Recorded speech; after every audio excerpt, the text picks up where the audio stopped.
And what we need to do is look at the empirical mathematics section.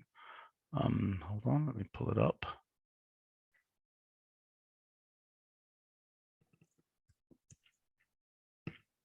Okay, so what we were doing, the next big thing, so this was fairly satisfactory, I think. And I don't think, was this the actual branchial graph from this? Well, we need to, okay, so we make the branchial graph from this. Then what I want to do. Yeah, we had a different notebook for it. I know we did. I know we did. But I mean, what I want to do is I want to make this thing where these are, oh, did we?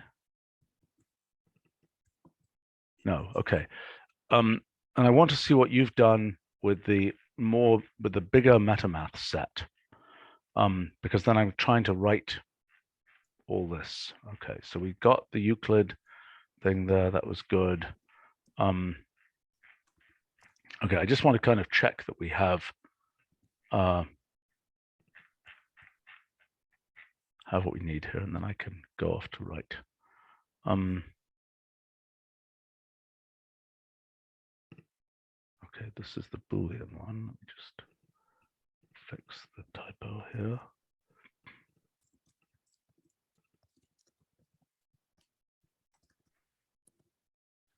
Okay, so with background theorems, right? So the idea here is that we want, so what is the most complicated thing we have here? It's a 4 operator, 3 on each side thing. So my question is, if I use all theorems, because I don't think I need to use, I mean, it doesn't have to be the same much of a jig. So if I use all theorems, how does that, what does all theorems do anyway? Oh no, that was just with a single operator. So I need to be, how do I do this? I say, so we've got up to 2 variables, up to 2 copies of each, well, to 2 copies of at least 1 variable. I just don't want to go over because we're going to have a lot of these things. So I think it should be groupings. By the way, you were pointing out, I think, Nick, this thing about how it doesn't know how many knots to put in. Yeah. Groupings doesn't know. And groupings should have an argument that specifies that. And we should define how that should work. It has an argument. It has an argument how many maximum occurrences of. Oh, it does? Yeah. And what's its default? The default is, I think, I don't know. Oh, Somehow. at most M occurrences. Yeah. Oh, wow. Okay. So can we replace that giant data, weird thing with just a single groupings? We should, yeah. Okay, we should figure out how to do that because it's really ugly and I don't think, okay, so hold on. So this is, so I want to say,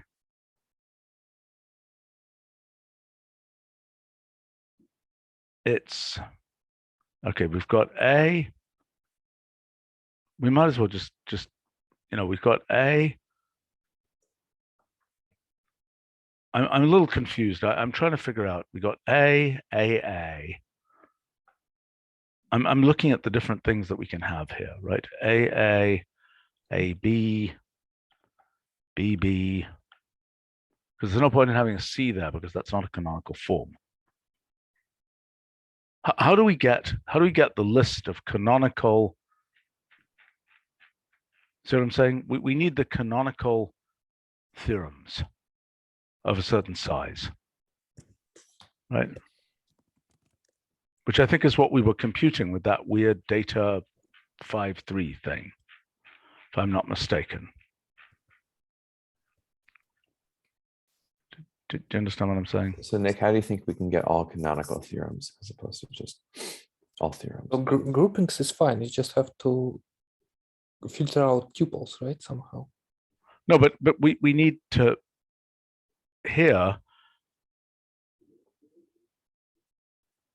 we are see we have to canonicalize. Like we don't have B equals A. We don't have B equals B wedge B here. So I'm saying, how did we canonicalize these? It's just, well, it's filter down tuples. Canonicalizing tuples, basically. If you don't have to have A and B or A, B, B, right? Yeah. Up to canonicalizing symbols are the same, but you still use those filter out tuples for groupings in the end. So just tell me what to write. I don't quite understand what you're saying. I'm not sure what, but you have to start with tuples. But okay, so what we had before, let me just look at this file.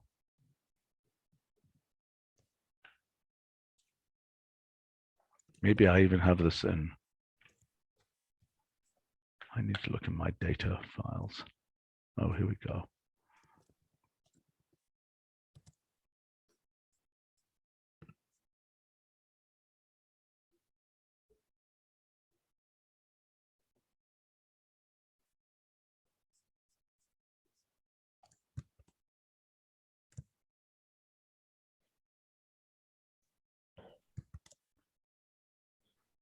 Okay, so what happens if I say find AOM theorems?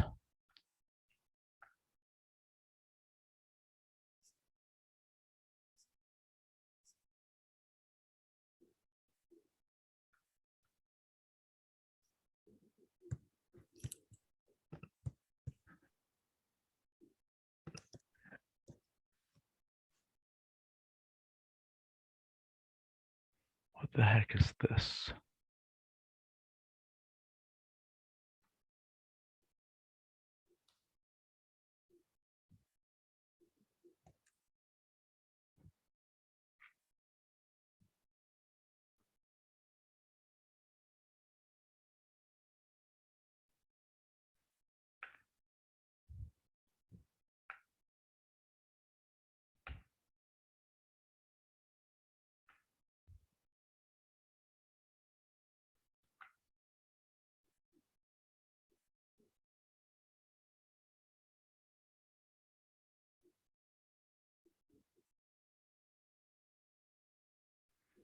Okay, so maybe this is everything we need. I mean, I don't know what does the 3 mean there? Nvar, it says is 3. But yet I only see 2 variables there. Maybe we don't get to 3 variables until we get like this. Okay, there are C's in there. Okay, so then the question is, what's the highest? Okay, so let's say leaf count.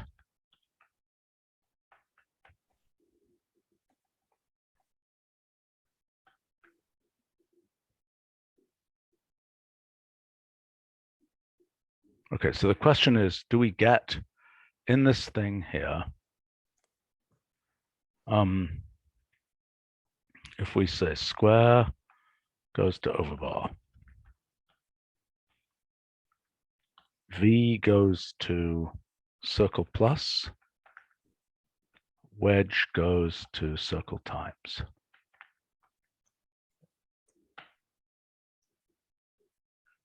Okay. Okay, now these things here, oh look, the things of the same general form. Yeah, okay, so now let's say all x plus 5, 3 is this. Okay, so now the question is, in there, position in x plus 5, 3,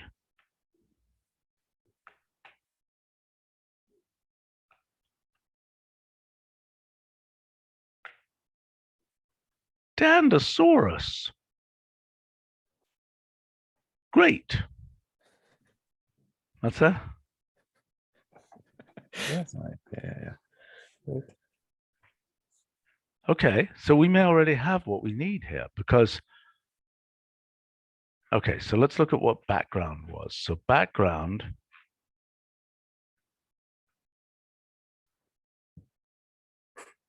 is this, which is data 5.3 is probably the right thing. Okay, so now what we want to do there is remove events. Well, we could do the one without removing events.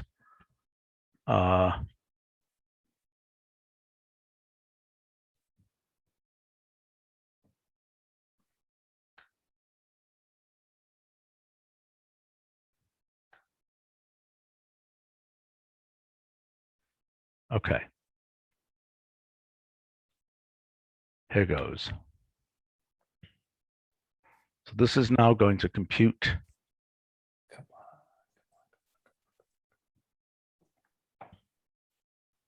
Okay, there we go. So let's say length of background. Okay, nice. Okay, so let's say counts, let's say histogram vertex count /at background, just for fun. It's interesting. Strange distribution. Kind of interesting to me. Okay, so now what we're trying to do is those are all the proofs. So now what we want to do is now, okay, so these proofs have the x1, x2 type things going on in them, right?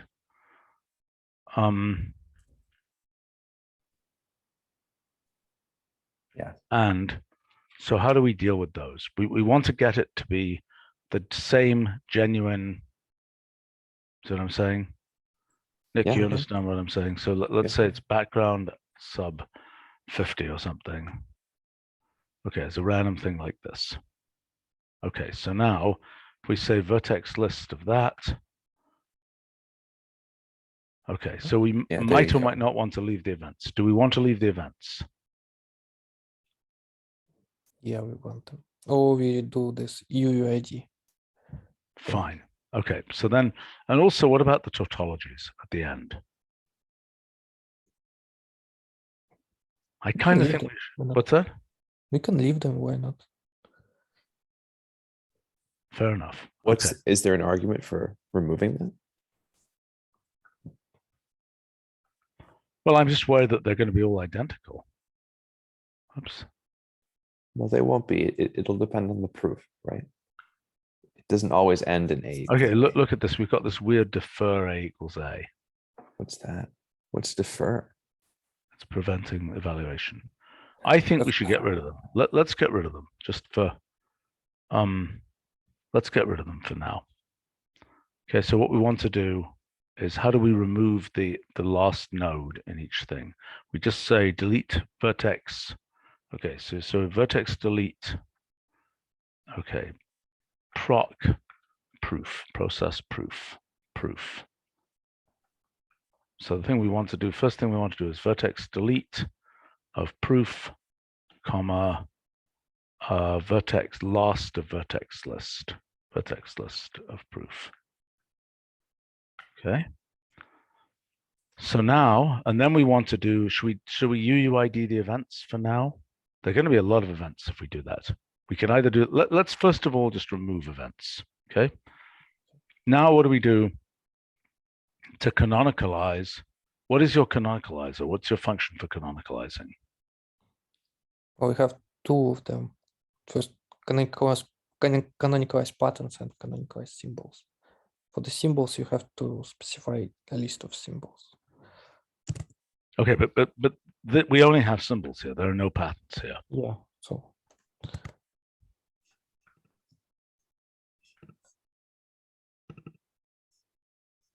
Okay, so the list of symbols we can say ABC probably. Why didn't that canonicalize? no, the list of symbols you canonicalize and not. Oh. So okay, so then let me do the following then. So then let me go vertex list of background, well, vertex list to background, and then I want to just find the whole list of symbols here. So I want to go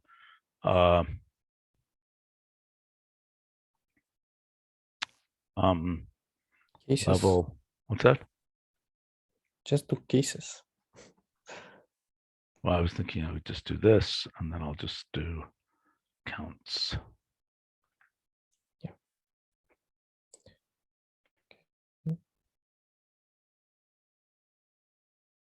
Now what I want to do is this.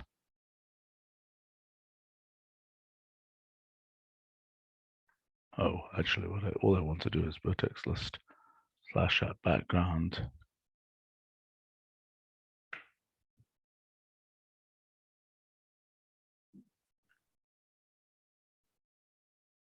Okay, so hold on. Let's Key select match symbol. Yeah. Match Q. well, just symbol Q. There isn't a symbol Q. Atom Q. Oh, that includes match Q. What am I doing here? Blank symbol. Why couldn't I just do that? Whatever.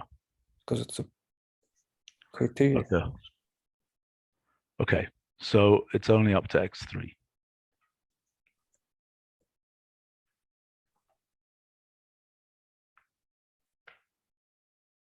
Okay. So now you think I should do vertex replace for all of these? Mm-hmm. Okay. Yeah. So let's say vertex delete of that. Vertex replace of, well, actually I could, what should I do with the, I should remove the events. So I can just say remove events, can't I? Yeah.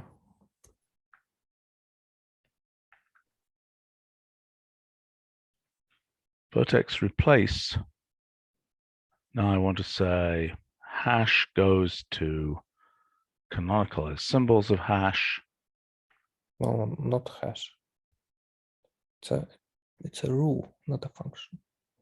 So v blank goes to canonicalize v. Oh, okay. Yeah, we can do it that way. I was going to do something different, but that's good.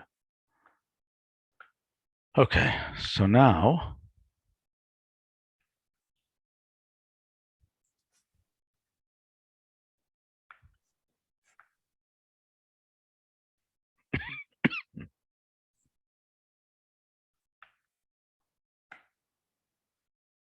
okay, dandy.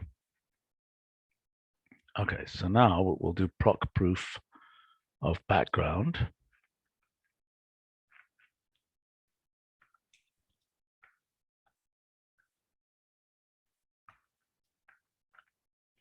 And then we just do graph union of that, don't we? Yeah.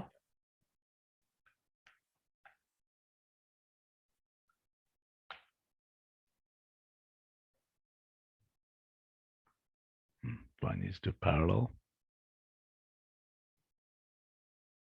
No, okay. Then we say graph union. See background, at see background. And then what I want to do is this vertex style.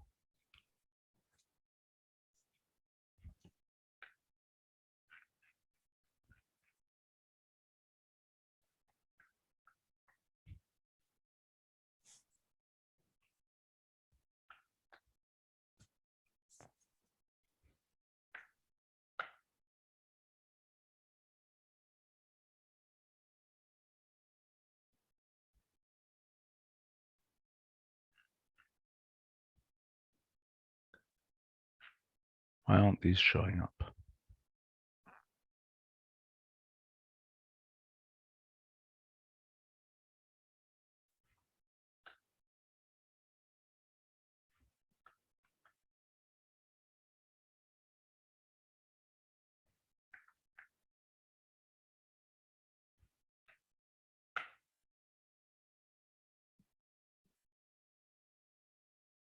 Oh, come on. Do you see why these aren't showing up? Not sure.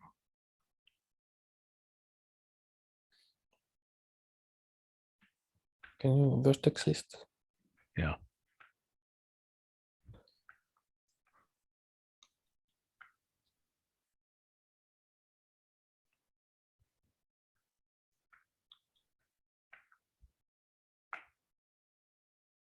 Oh dear. We goofed. Oh, X that list. Yeah. Why does it have canonicalized symbols Just of the include ABCs? that list x1, x2, x3. Sorry, say that again. Just include this list as a second I argument. did. No. Oh, silly me.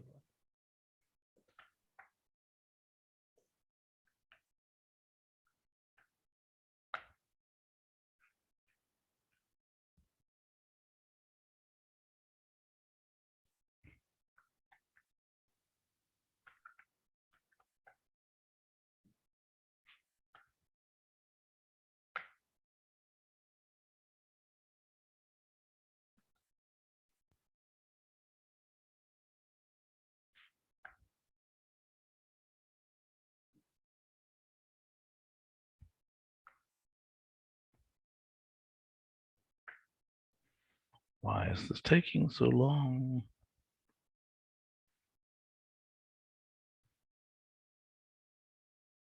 Is it finding a lot of unions, do you think? What does it mean? A lot of unions. It's like A lot of things that collapse.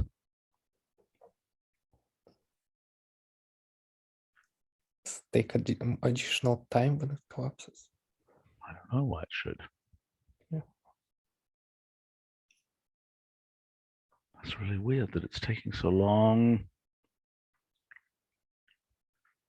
Come on. What is this doing? Didn't we do something like this before? I mean, didn't we just do the exact same thing, except we hadn't canonicalized before?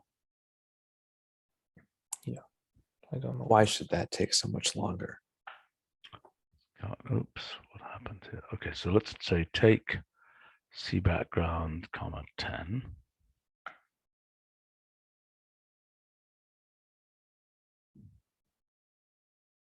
Those. Well, they're just No, those last two ones. just disconnected. Probably because the hypothesis and the thing are the same. Okay, well, let's do graph union. I'll just take C background.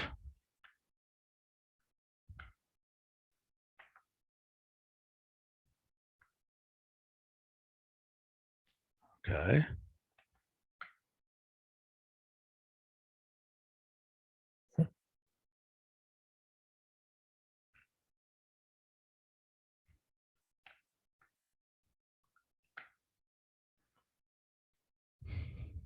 Okay, so let's just understand what this is. Is this right? So a lot of things, these things around the periphery must be the original theorems, I claim.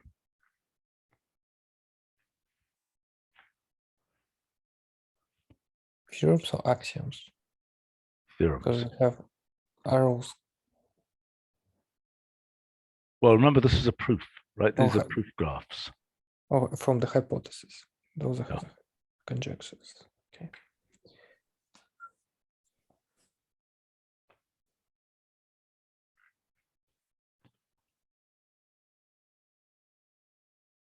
Okay. So I think this is not obviously wrong. And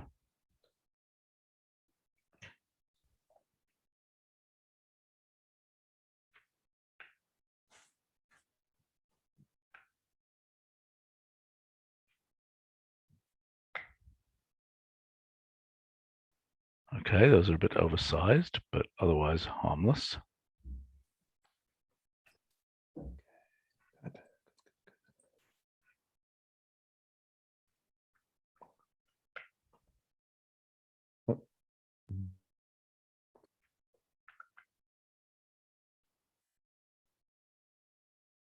Okay, actually what I want to do here is to only label those. So Yeah, it's a good idea.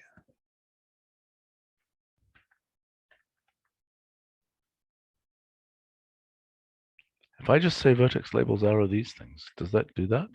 Forgotten. I don't think so. So it's hash arrow hash.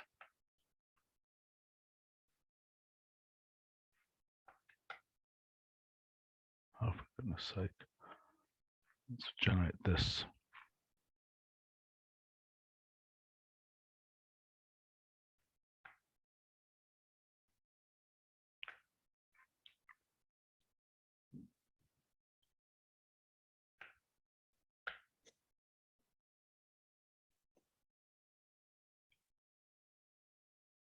Okay.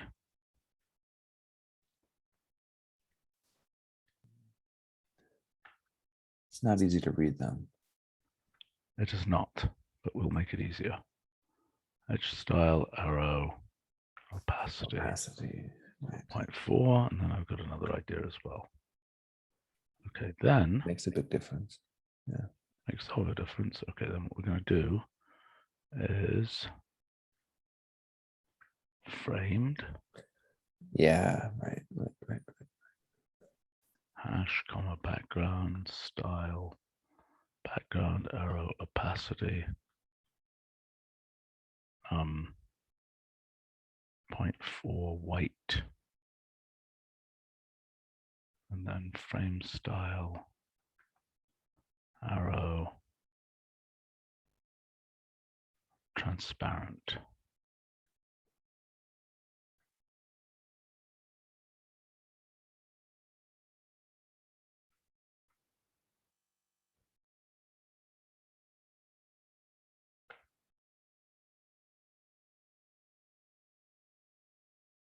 Or whatever, they could be a bit bigger.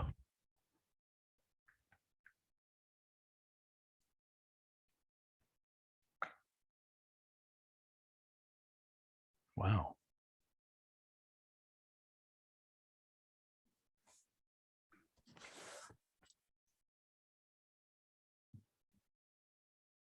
Why are they behind the vertices? Kinda I don't know. weird. Yeah, that one on the left, you can't even see the left-hand side. In fact, where's Oh. the? Oh, I see what it is, and they're kind of off center. Well, okay, so we have to solve those problems, but let's not worry about that. So this is showing us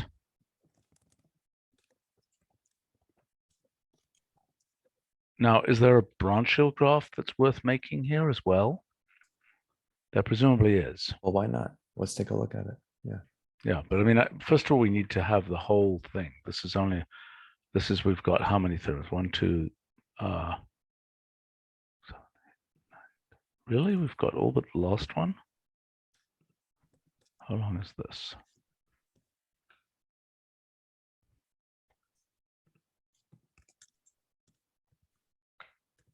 $11. Okay, we also need to label the axioms. We also need to show where the axioms are. Okay, but I think we need to show, let me collect the various pieces here. Okay, so a second. First of all, we have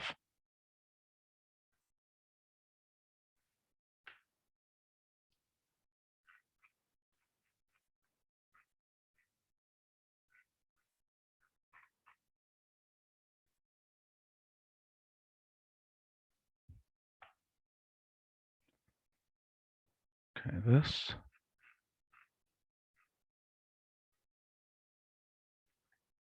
This.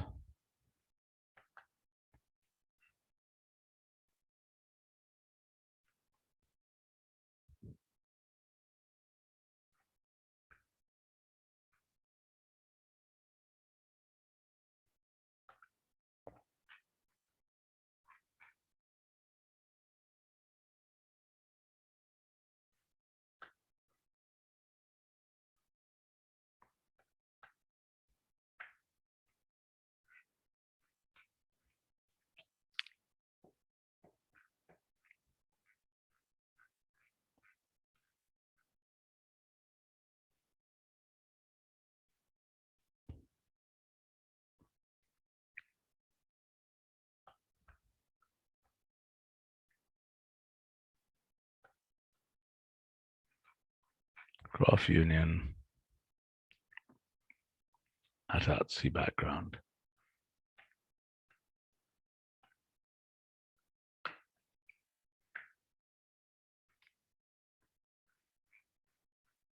I think that will do its thing.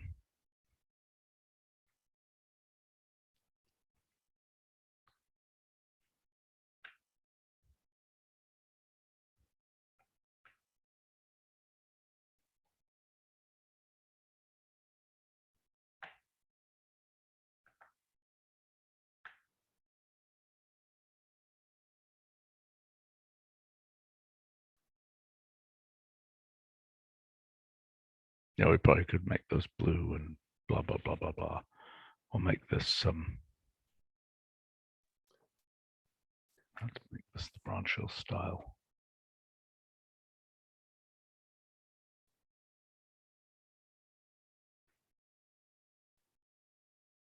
Oh, it's probably another one there.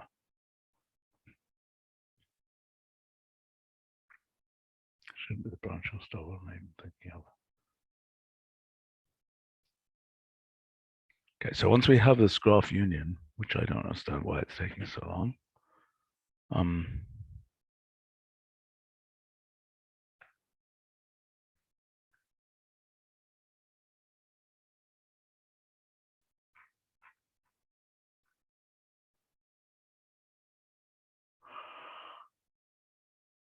What the hell is this?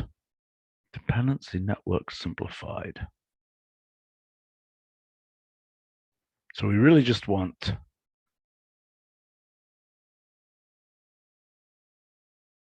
I don't even understand why any of that is like that. Why is that not just a simple branch hill graph of this?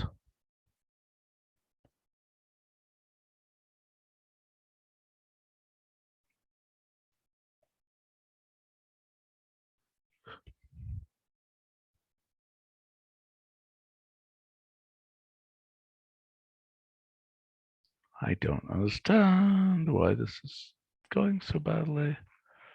Let's take a look up here.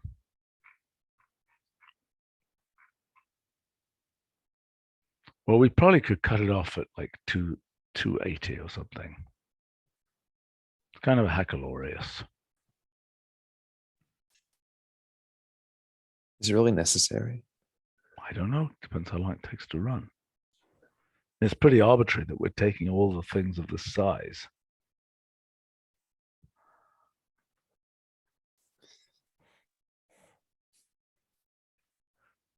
Okay. Well, did this take this long last time? I can Oh. show you some MetaMath trees. Yes, please go ahead while we're waiting. Oh, well, yeah.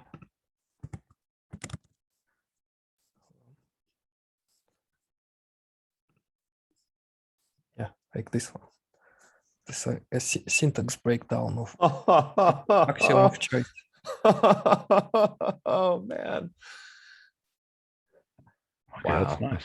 Wow, wow, wow, wow, wow. That's just a definition.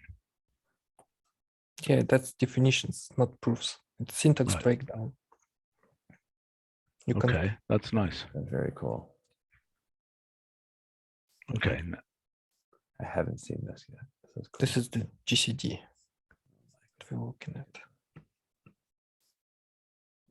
that's interesting. Okay, what about a proof? Can you show one of those? Proof is like what I had before, like this is a proof.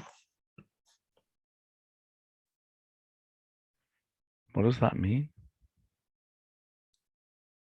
So it's like above, but without syntax breakdown of steps. Maybe I can improve some those trees of the proof somehow. Not sure it's worth it.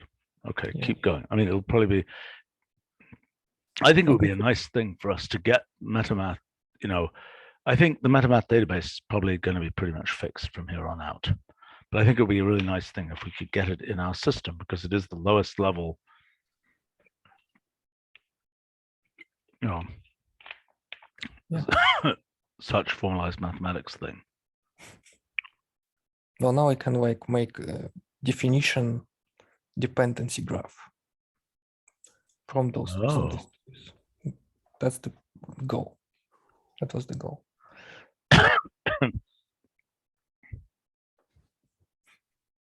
Because the database Previously, also we could contains- make, hold on, we could make a theorem dependency graph where one theorem calls another. But here, Mhm.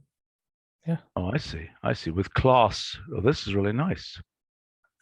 Yeah, because I had to like break down, basically parse this sequence of characters Right. into a tree based on the definitions. Oh, that's really nice. Well done. Okay, so now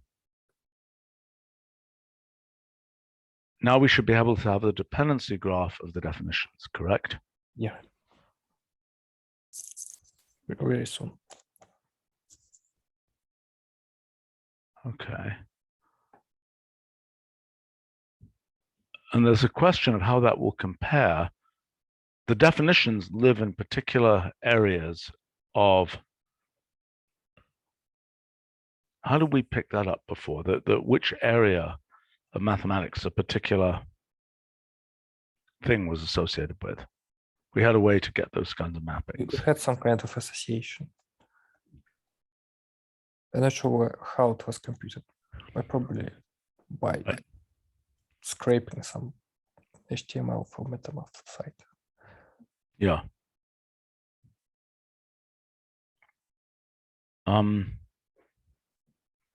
Those Okay. are ASCII characters. Oh, that's what you used for this. Yeah. So what was the thing that we were making before? We had ASCII. What was that? That was, Well, yeah, this is like the raw symbols used in the text file. yeah, I know that. Previously, how- we were using the raw symbols, and now you're actually able to write the full thing. Yeah, like that. Like this tree can be read from the MetaMath site in the reference call. Pretty sure. It's just not as a tree. Right. Okay, but what you expect is that nodes of these trees will be shared between, I mean, let's see, how does it Yeah, call sure. another definition? What do you mean is, call? well, CMPT2, what is that? That's some kind of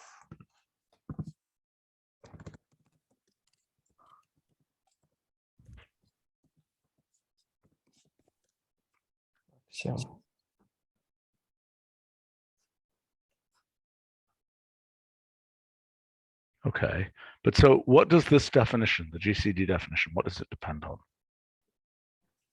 it depends on this symbol. It depends on this one. Basically, those left-hand sides of these rows are dependencies that's going to be shared, and then I connect them into a graph.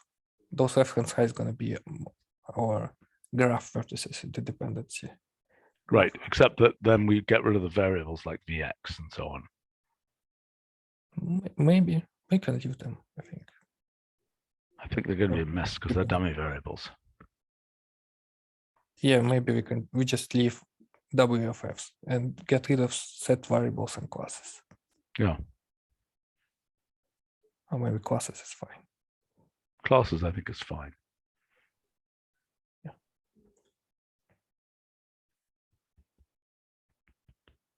Beautiful. Okay, let me see how my thing is doing here.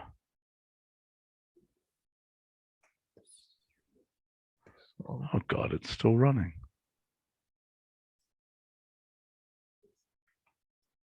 Well, maybe I should leave it running overnight or something and not. I think it's okay to go up to, let's just see if I can go up to, I don't know why this is taking so long to run, but Are you something sure is that wrong. there's nothing wrong with it? No, I'm not sure.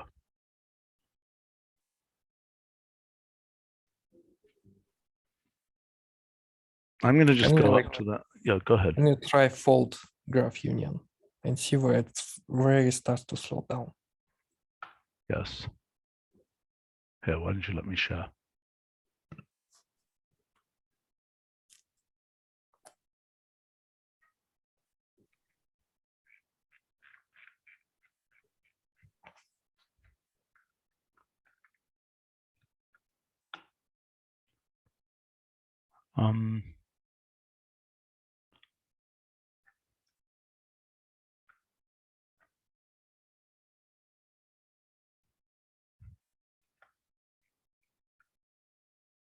You know, we should have an echo counter or something.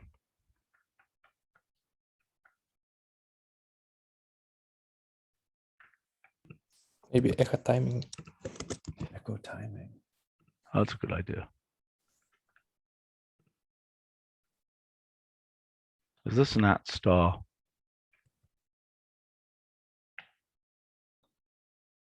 Oh, yeah.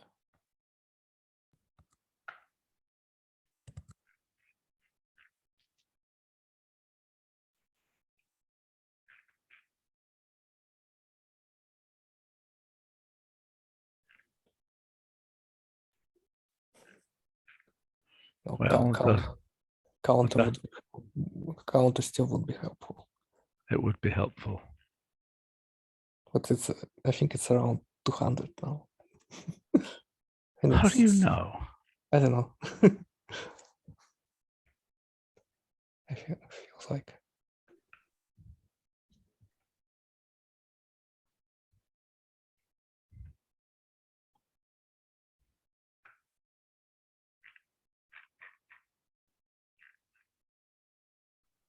Let's see.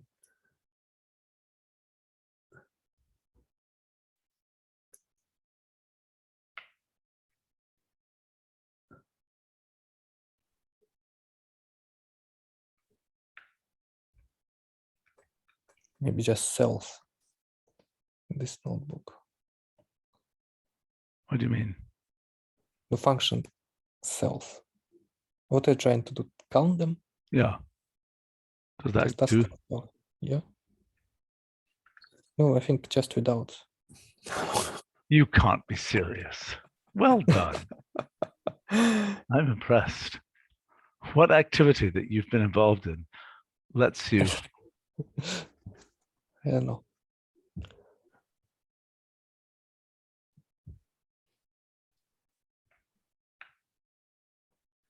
Well, it's just okay.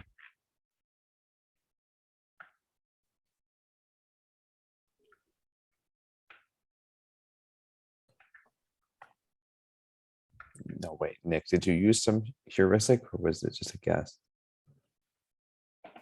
Were you No, count- heuristic is just how fast it's going. No. Fair enough. Okay, well, so the answer is it's getting progressively slower. Yeah. So let's just do, I mean, it's clearly going to work, but let's just do, like, let's say 300 of them.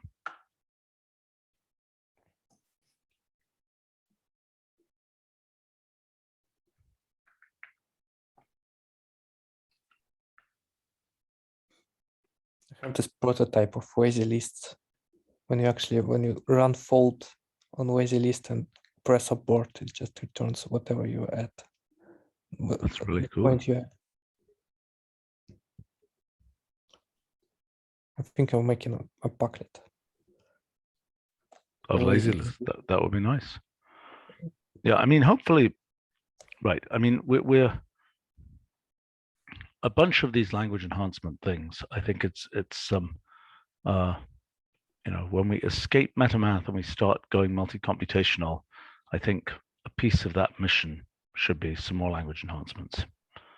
I think we've, you know, there are a number of high wire act language enhancements, including lazy lists and so on, and infinite lists. I mean, which is sort of the same thing.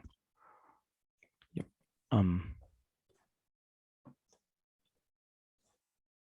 I think you're. Oh, this is so damn slow. Well, we should have actually had it. I can show you the lazy list one. While we're waiting again. Okay, all right, okay, go for it. Oh, we finished. Sorry, lazy lists for another We'll do lazy lists another time. We need some entertainment. Okay.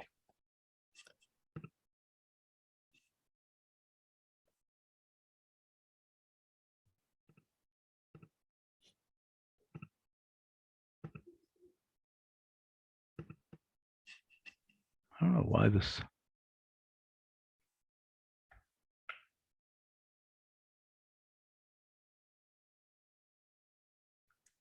Like, why is that one there? Not white. Isn't that really weird? Well, it is, anyway. but it's behind the vertices, right? Yeah, but for some bizarre reason, which we don't understand. They're all behind the vertices. I don't know why. Okay. Anyway, that's a separate problem to solve. Okay, so now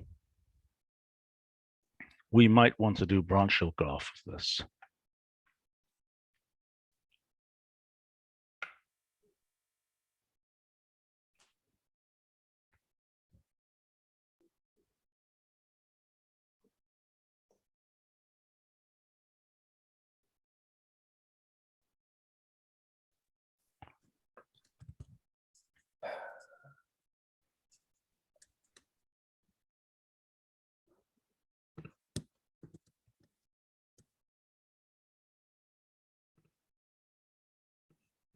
The basic claim here is that these theorems are, this is more evidence that these theorems are well distributed in mathematical space.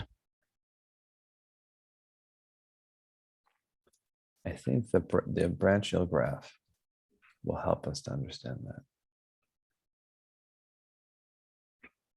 Yeah, Because up here. that'll be more indicative of their distribution in mathematical space. Oh, and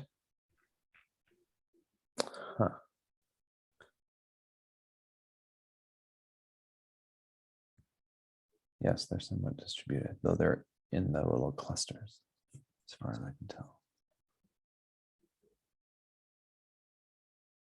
Yeah, although there's an awful lot of, I'm not sure this is the best rendering of this branch hill graph, because it's so dense there. And I don't understand where most of the theorems have gone.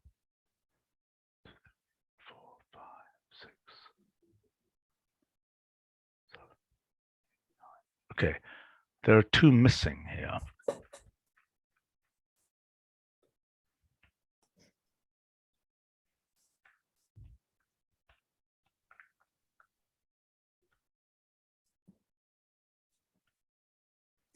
Is that maybe because these didn't get canonicalized? That's a thought.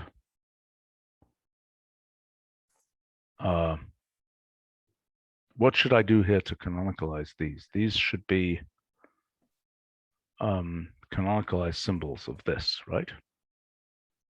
Yeah. I mean, I think they probably are all canonicalized, but let's just check. Seems canonicalized to me.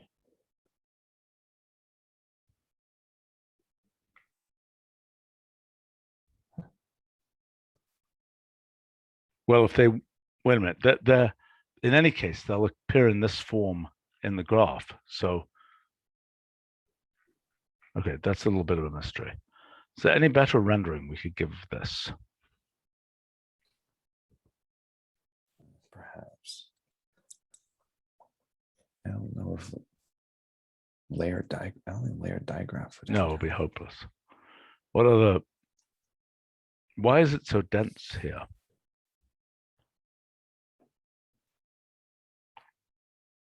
Presumably because of interconnectivity.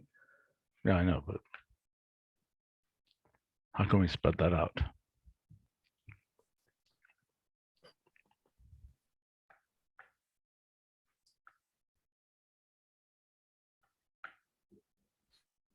I have no idea. I never use these. What are these? Yeah, I wondered what high dimension would look like. Oh yeah, no, that's not. Why is that not useful?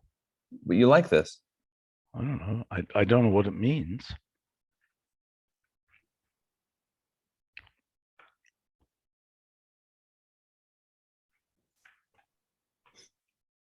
Spring Maybe embedding, I don't know. Maybe it's Yeah. some kind of projection. First it finds a nice embedding in a high dimension and then projects it in 2D. This is Yeah. better, I think. It is better, yeah. This is better. Okay. What else is there? I think this is as good as we're going to get. Well, okay.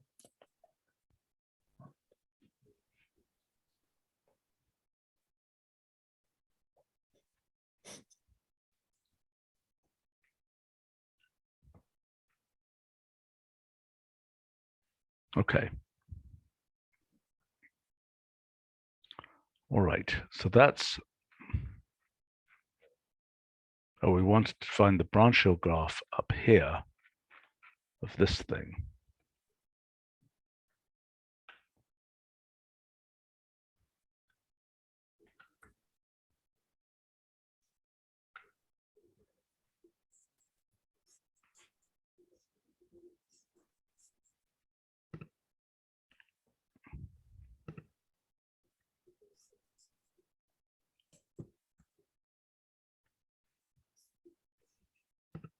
We haven't done this before. No, because this was something different. This was something that should be similar to this, but I don't think it was actually this. Okay. Oh, you know what we need to do? We need to remove the events before we do this.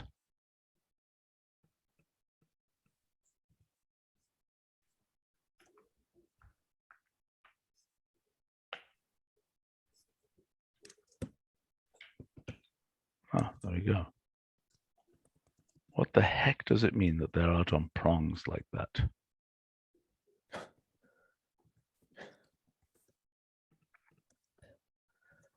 Weird. Oh. Huh. And there are only two edges between them, as far as I can tell.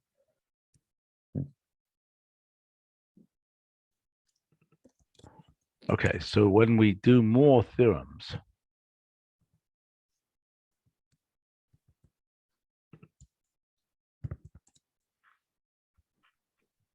okay, the question really is, okay, I don't think we take this away. I don't think this is relevant anymore.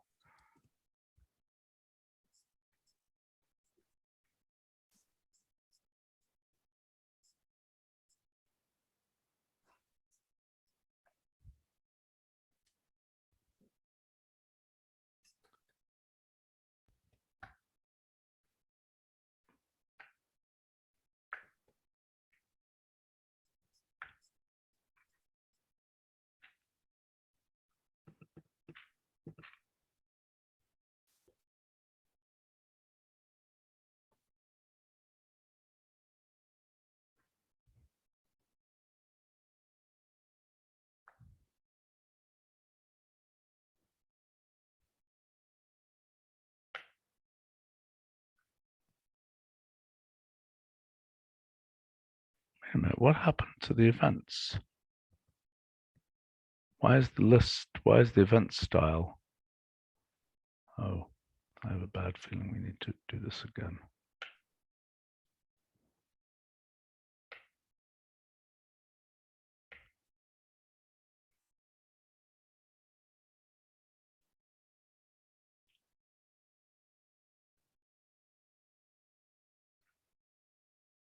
Okay. So now we say branch hill graph.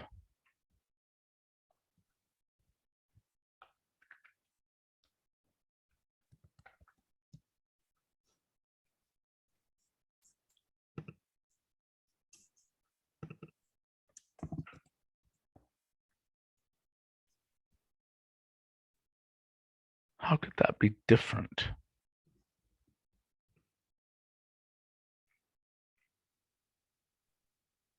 Well, it looks different.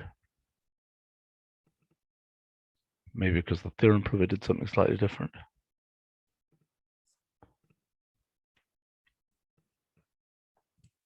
Okay, all right. This is good enough for me for right now for these, I think. I mean, I'm not quite sure what the conclusion is, but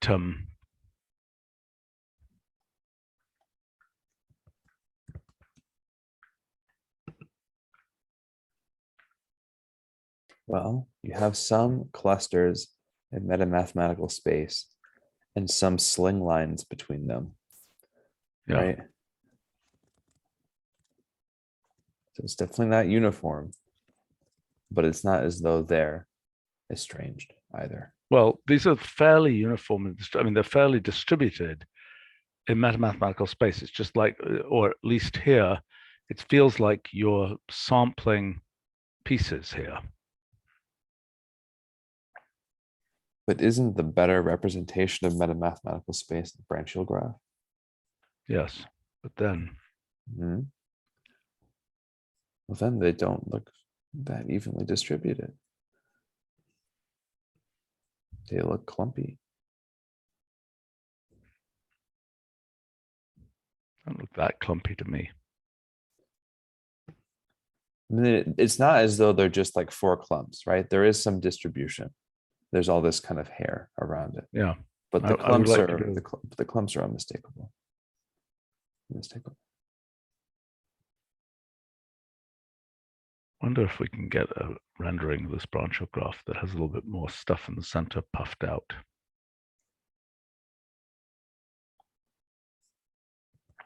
I wonder what the plot range of this is. Does this have a plot range, or what is the, how do I zoom in on the center piece? Because I mean, if I were to take this,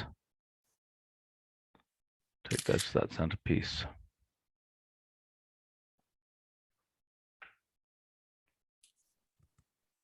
That's much more lovely. Somewhat more lovely. I mean, okay, we can, for now,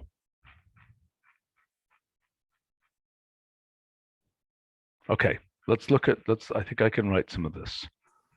Let's look down here. Okay, so we had the Euclid graph.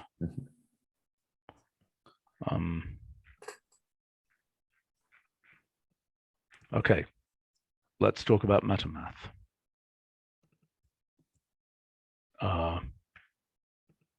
So are we ready on that? For let me see. Where's the file? I'll open that up.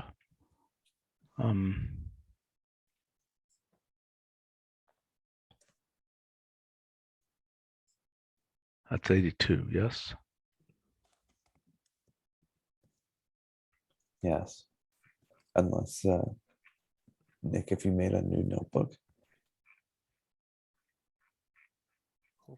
Me? No. Yeah. What new notebook? Well, there is, I'm just asking because we haven't met today. So, Oh, I haven't. yeah, okay. Okay, so this is the Pythagorean theorem.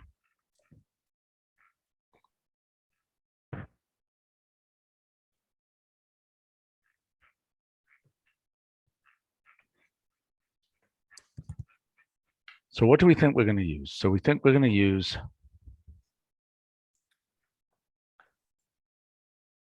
this.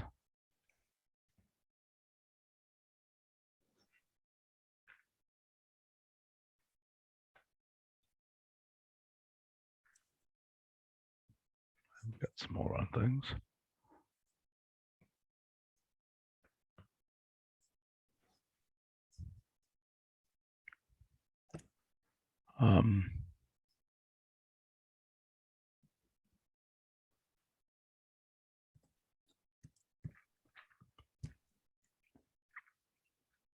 We should make a new version of that. Unless, did we do that?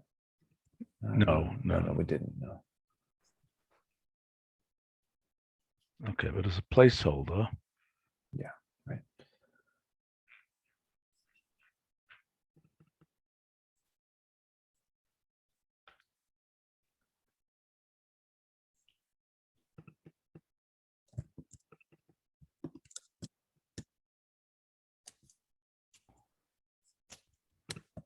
Okay.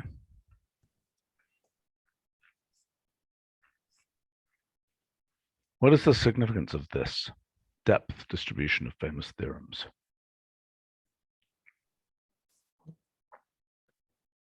It's kind of interesting. I mean, the distribution itself is somewhat interesting. to how far it takes to get to axioms, which is also these numbers here.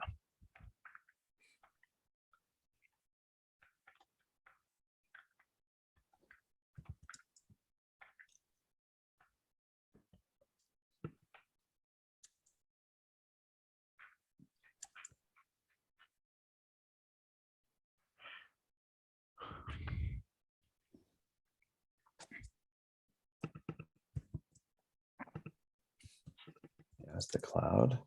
Okay, now this, Yeah. Number of times axioms are used, proving the Pythagorean theorem. right. So the first thing we need to know is the total number of axioms used.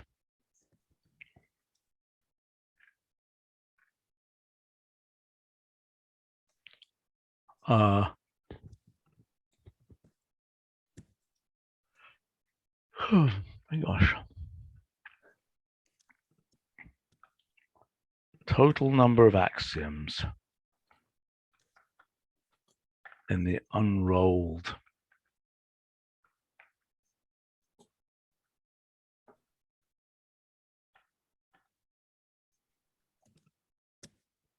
which is something like this.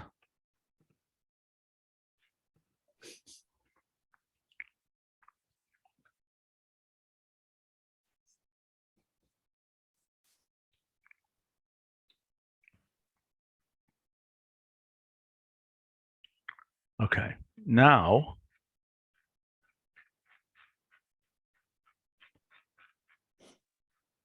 we were talking also about the role of definitions. So what we're saying here is, Wait, what about the cloud? Don't you want to include that? yes, but first I want to include the actual picture of the Pythagorean theorem from its axioms. Sure. So that's basically the reversed graph of what we had in, I'm going to skip mentioning lean here.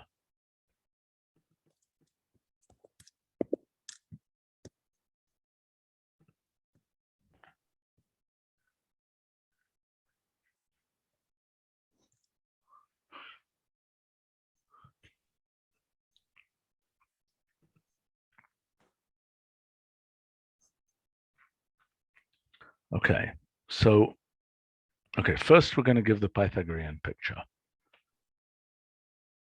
So roughly,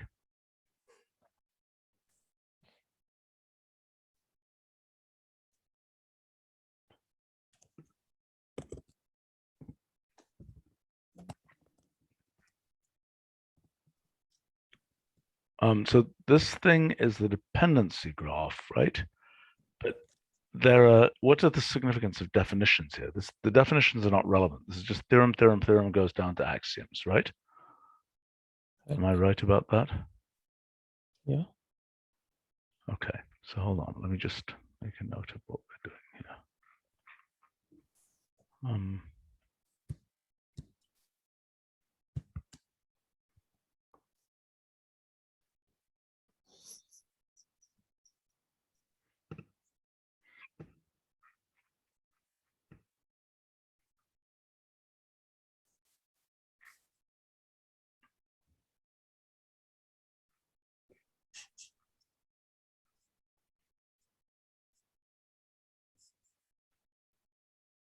Okay, the claim is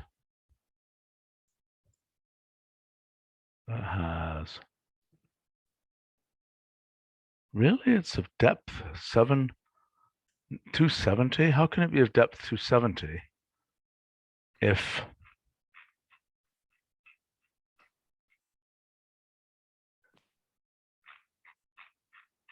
well, I know this is correct.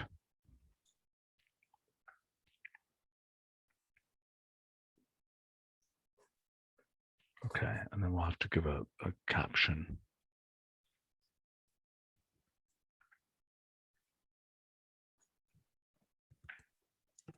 Okay.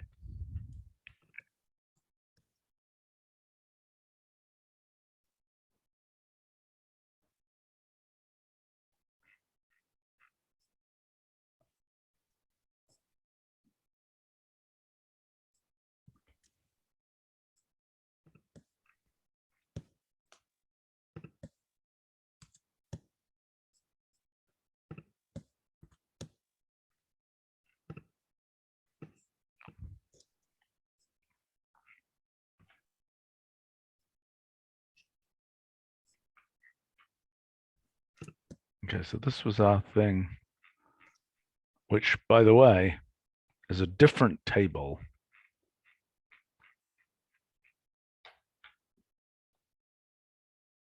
than that one there, showing, what does this show? The total, oh yeah, that's the theorem count. What are these? I can't remember. This is definition count, right? Oh, you have a header right there. Oh yeah.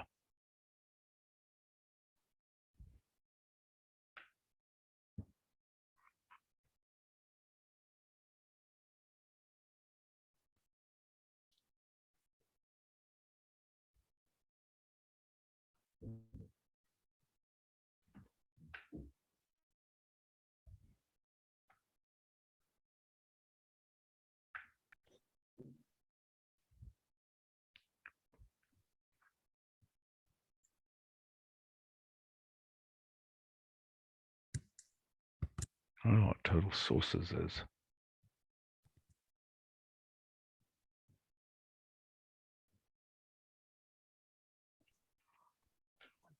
Okay. Number, What is it? total. So wait, I don't remember myself now.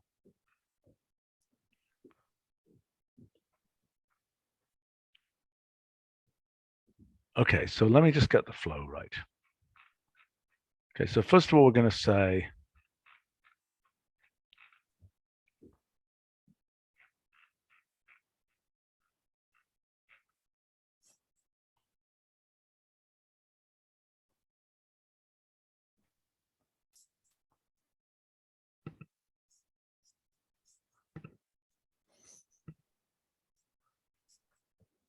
I wonder how this graph here compares to,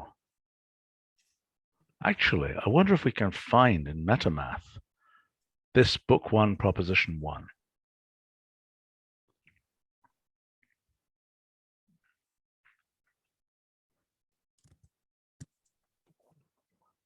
Name of the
All right, what are we, okay, so I'd like to try to find this, any chance of this in MetaMath or in Lean. Let's see if we can. I'm looking for Both looking some for it. equilateral theorems in Yeah. MetaMath. There's not much, so I doubt it.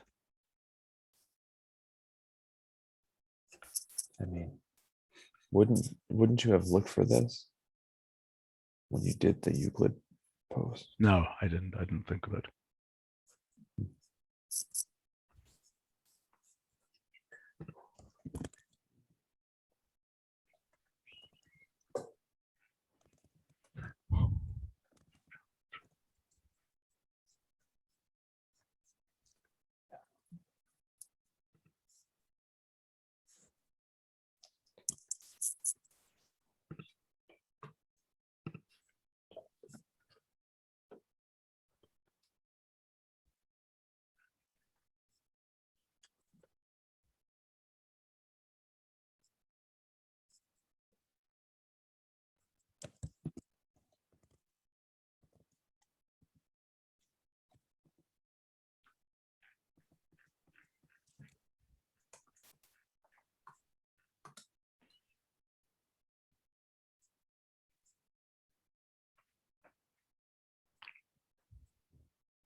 Okay, so we probably can't find it.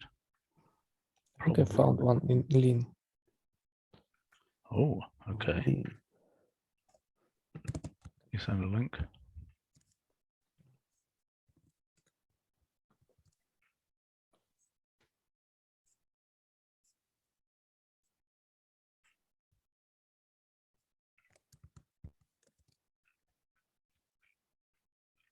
That looks promising. There we go. There it is. Okay, is there any chance of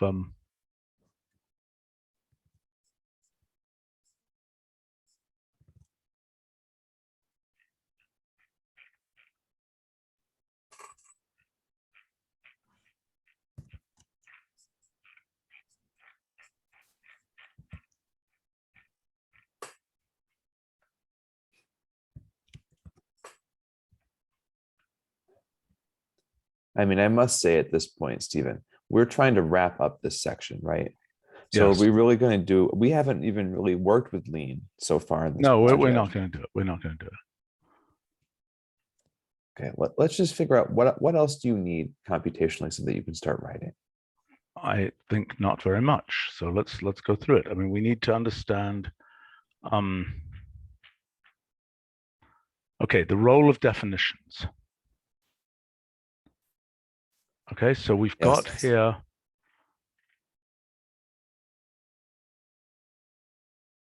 okay, first of all, can we state okay, so this is the theorem, right? In MetaMath,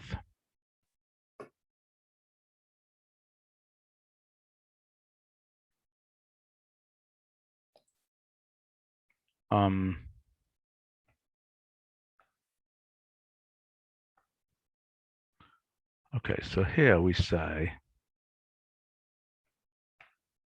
if we unroll the lemmas, we would have instances of the axioms. Similarly here, if we unroll,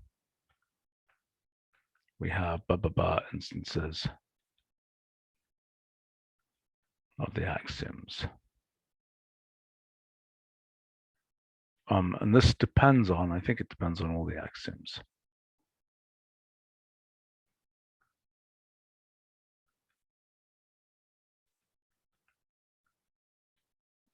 Oh, I need to find the depth for each axiom, because that's going to be comparable down here to the depths down here.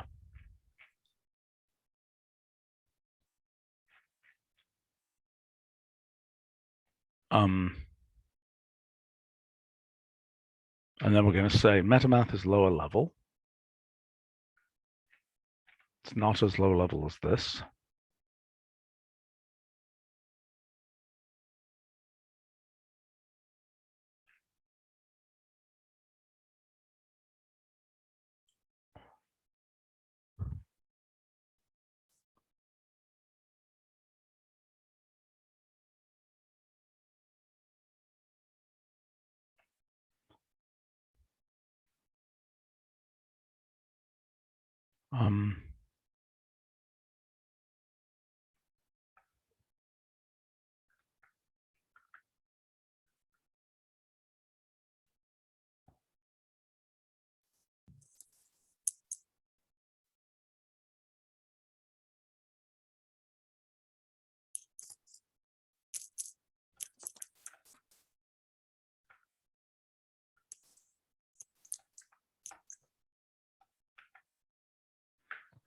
Okay.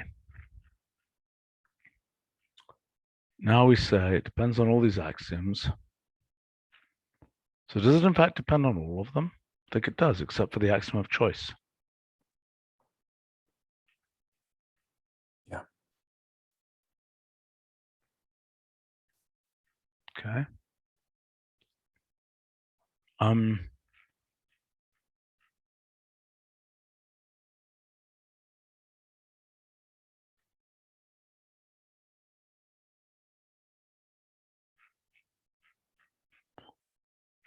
Okay, that's those. Okay, now let's explain. Okay, so we also have these different fields of mathematics. Oops, I seem to But have where's the two- cloud come in? I don't know. We're going to figure that out in just a moment. Okay.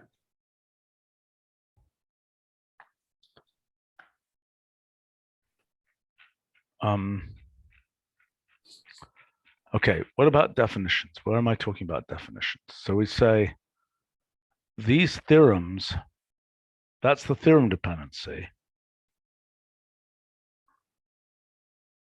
But there's also definitions. How do we say that?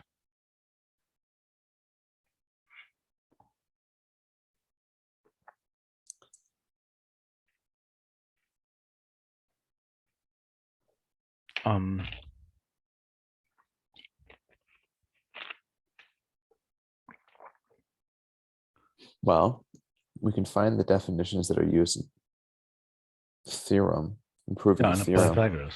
Yeah. Yeah, and we could even see how that we could highlight them in some sort of definitional dependency graph or something if you wanted to do that. Yes, yes, okay, fine. But that's what Nick essentially is building definitional dependency graphs. But this is the distance to the axioms, right? So what's the relationship again between the axiomatic distance? What is the role of definitions? Okay, so then this is the raw dependence between axioms.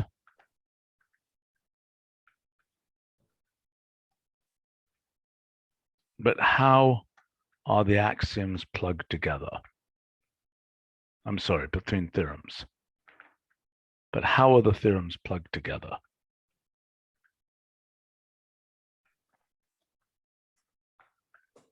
Well, wait. Each theorem. Wait. The histograms, the number of times that the axioms. No. I'm not circle. saying this. I'm saying this. Okay, above. okay, fine. But how are the theorems plugged together? Each theorem, like the theorems we've had before, each theorem has pattern variables in it. And so in a first approximation, so one way to plug together, ultimately they're plugged together using by substitution. Is that a fair statement?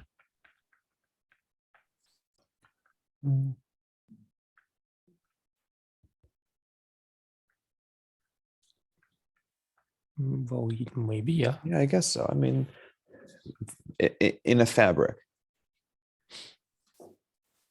Well, yes, but I mean, in this proof graph, if we this proof graph is pure dependency, right? In which Fine. basically what's happening is that here it's a macro theorem that depends on another macro theorem. Okay. Coarse-grained version of the proof graphs.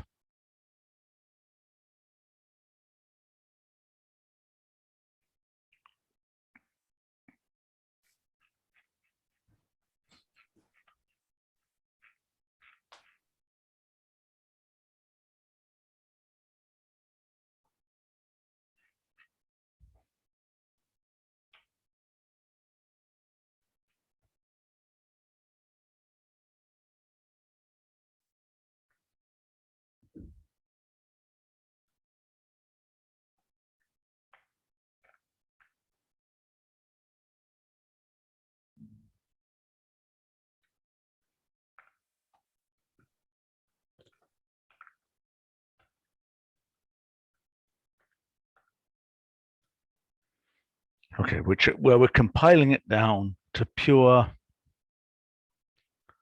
token event stuff.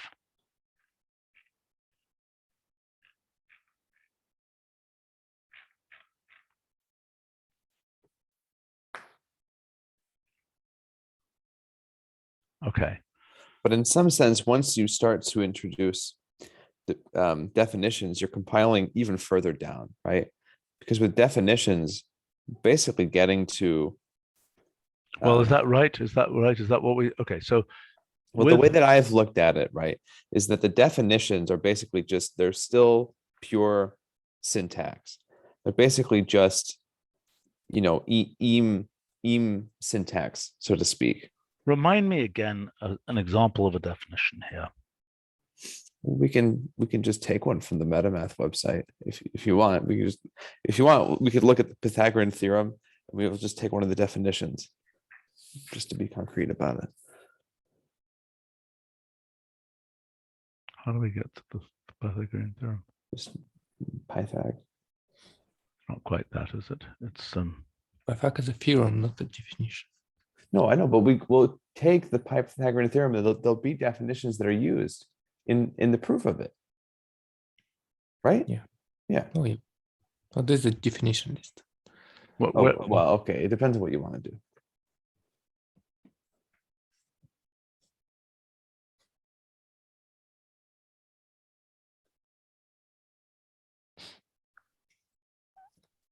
okay. So then,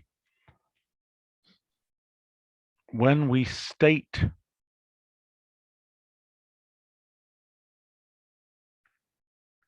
theorems, we typically do it using macros.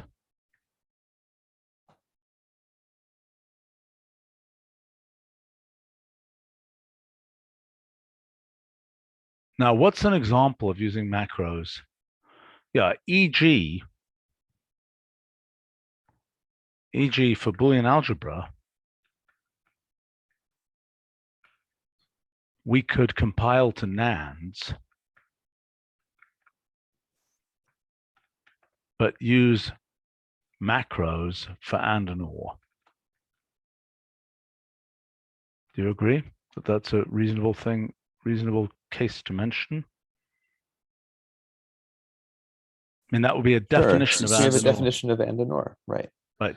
But where do those come from, right? Well, in this case, we have combinators for those. So you can see how even because the question is, right, okay, you have definitions, but how do definitions arise? Where are definitions in the Rule-Iad?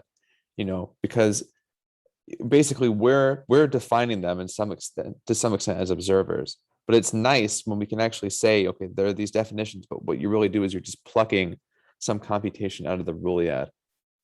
And with and or, you have a very concrete example of that because you have a combinator for it. I see.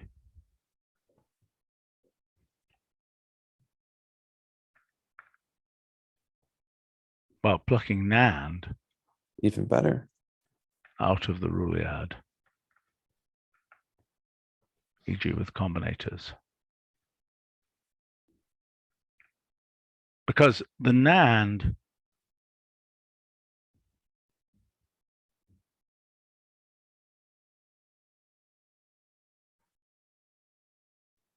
right, that's a form of NAND that satisfies the axioms. But we can as well, alternatively, we can define things in terms of the constraints provided by axioms.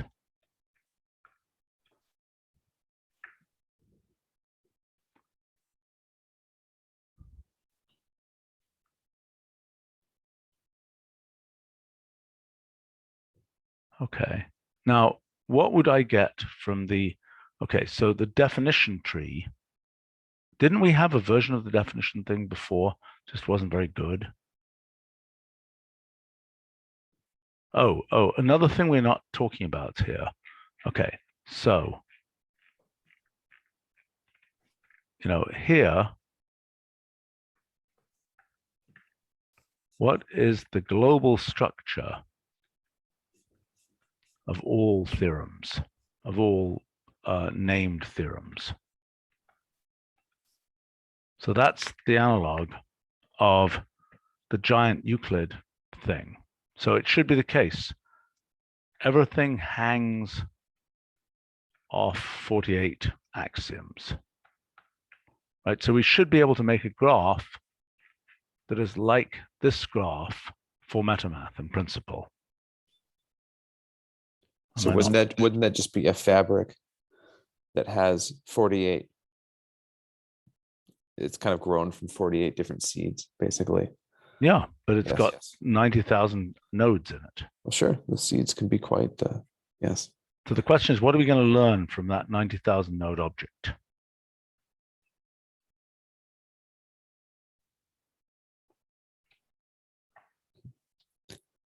Might see theorem clustering. Yeah, so we might that- learn that the reflects- uniformity. So the question is, can we construct that? You'll see some uniformity, but I still think that a lot of the uniformity is going to be local, and still for a contemporary mathematical observer, you're still going to have holes between some of these areas of math. But that principally in the Rulliad, and maybe even in the future of human mathematics, we will discover more uniformity. But that motion has not been completed yet, right? Yeah.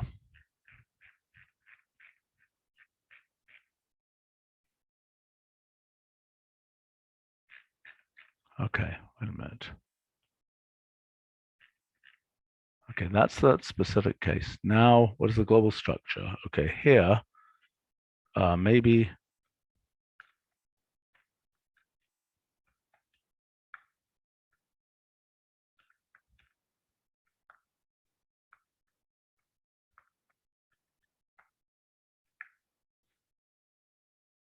Okay, but now, so the question is, okay, we got this and we've got the definition tree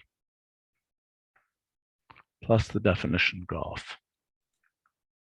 What's the significance of the definition graph? It's kind of like Eam space in some way, right? Do you understand what I mean? Yeah, I think so.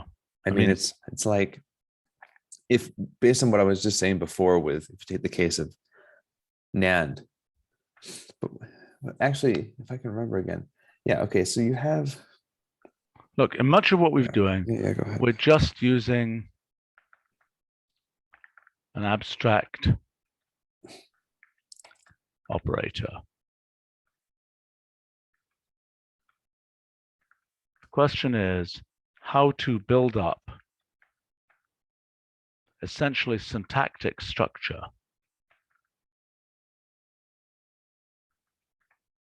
for the math we want to talk about. And that's what the definitions do, if I'm not mistaken. Am I confused in any way? No, that sounds right. I mean, I think that the definitional dependency graph is probably the closest thing we're going to have to defining structure at the OR level, EAM level. If you get anything more fundamental than that, you're just going to have individual EAMs, or basically just the idea of the Rulliad. Okay, hold on. So, because this is a notational thing, this is notational structure.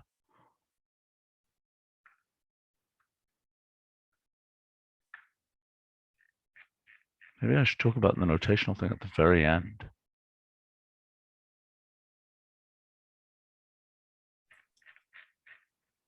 Because it's kind of not what we've been talking about previously. We've been talking about, I mean, this is in a sense, the notational thing is even lower level. Yeah.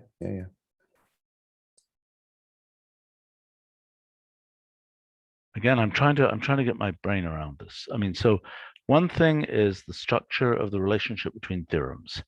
The other is the structure of definitions, which is what I see, is what defines what kind of,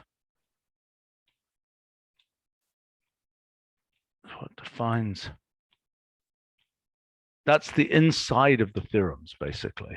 Yeah, I mean, you can think about it this way. On the one hand, we can ask, where do theorems come from, right? And we can use our token event graph and a lot of what's in this post to answer that question. But then you can also ask, but where does this syntax come from? And that's where you're not proving it, you're defining it, but the definitions have some sort of syntactic relationship between each other. So you can kind of just keep asking, well, where does this come from? Where does this keep coming from at lower and lower levels until you get to something like, combinators, at which point, they're like the simplest formal systems in the Rulliad. Yeah, okay, hold on. So what you're saying is, as we go down in a mathematical microscope, so to speak, Mhm.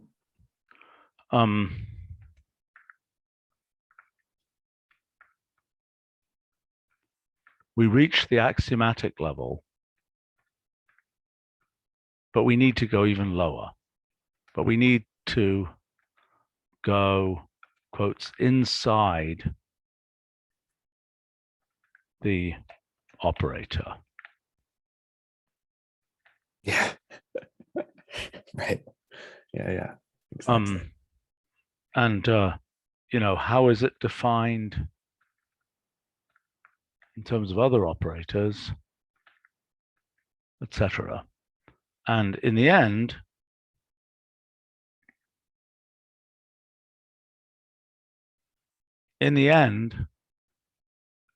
it's Eames and the raw Rouliad.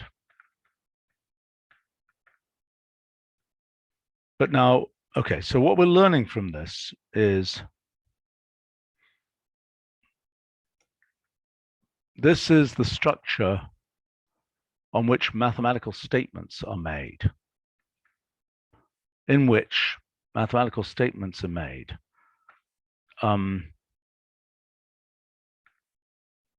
Separate issue is which statements can be derived from which others.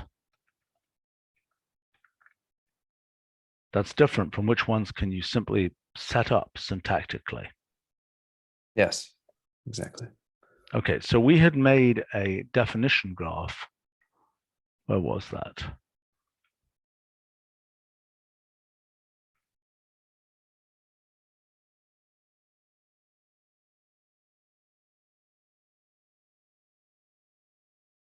But Nick is probably going to have a much better definition graph. Yeah, now I have like the best definition graph you can possibly extract from the. You have it right now? No, that's what I showed you, right? Yeah, I understand, but that's a single definition. Yeah, just you mean the actual union of those? Yes. Okay, I can do it today. Maybe now. I don't know how computational extensive to do it. But this is what we were doing here before, wasn't it? This is what we had. Yeah, that was a bit incorrect, right? Yeah, I understand, but I mean, it gives some sense of what's there. Yeah. And it's going to be interesting to see the definition graph. Okay, so that was in MM78.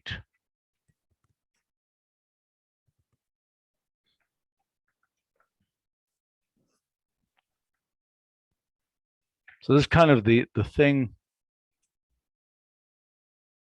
that is part of the compilation.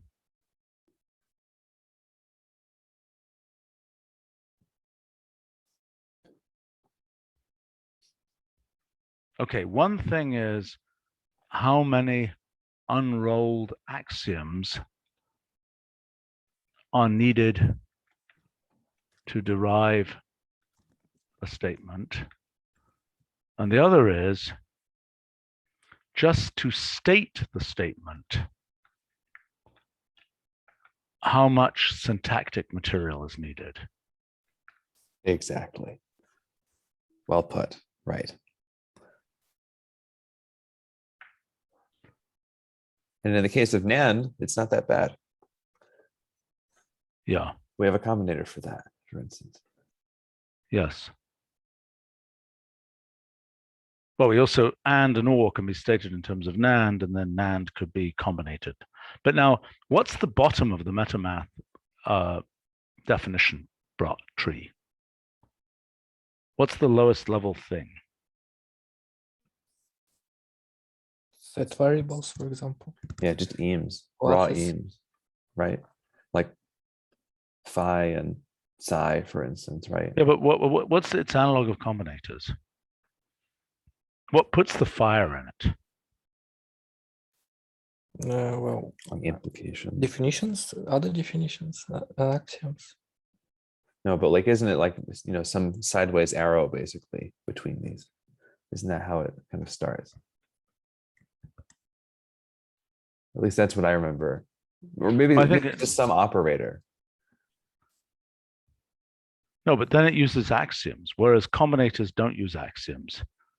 Well, not so directly. Combinators, No. well, they do use axioms. I mean, they have a definition. They have a what they do. That's just a rule though, isn't it? Yeah, it is. It is. But then what does MetaMath have at the bottom? So you unroll all the definitions, and what do you have? I mean, you unroll all the definitions for combinators, and you have a great big pile of combinators, but the combinators just start doing things. Yeah, well, that's why I think our version's better. It is. It is. But I mean, so Yeah. so It's I mean, kind of, we can look at that page that we just saw. I mean, from what I remember, there's like raw eames, which they're naming, yeah, okay, but hold on. psi, phi, and then you're adding negation or you're adding implication, or that's not the same as the fire that you have where the Right, combinator right, just right. goes because it's already rulal. See, these definitions don't seem rulal to me. They just Right. seem Okay. static. These are okay. In MetaMath, just making ultimately static definitions.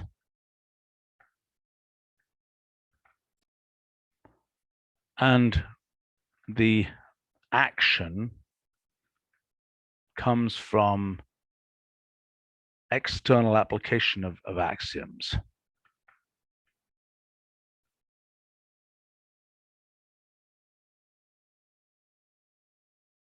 Well,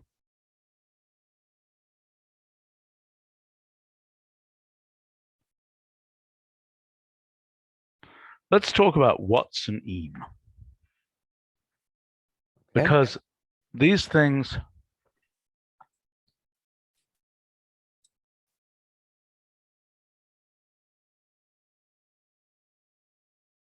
I mean, okay, in MetaMath, right? They're like phi, psi in these operators. In yeah, our case, eames they're can, like S and K, right?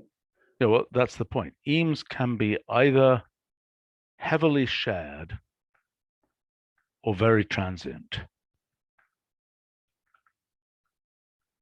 SK versus random variables, random.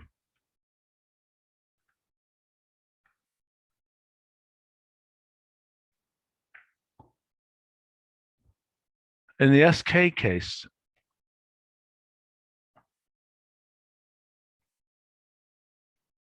look, in one case, in one case, the structure is all in the hyperedges.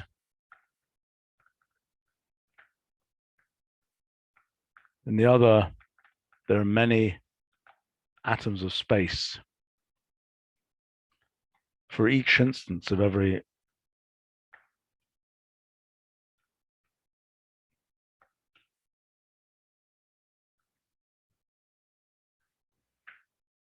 Okay, I think we're pretty much there. I mean, I think we need to see, like for example, we'd like to unroll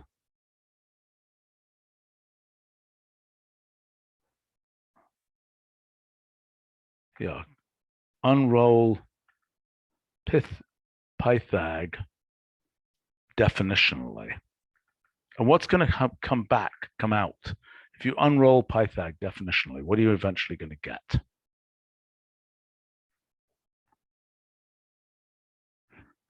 Any idea? Well, I imagine that unless Nick Syntax tree. disagrees. Sorry. Oh, just the statement itself as a tree. But in terms of what? When you've resolved all the macros, what do you get? Well, the statement of Pythag, it contains a bunch of variables, operators, right? They all turn into tree nodes. So we get just a syntax tree. Yeah. But Actually, what? axioms and definitions have only definitional trees, syntax trees, and affirms, besides syntax tree, also contains proof trees. Okay, but I'm just saying the syntax tree for the Pythag theorem. What happens when you just unroll it all the way down? Can we look at it? I You have can it? show you, I guess. Let me try it.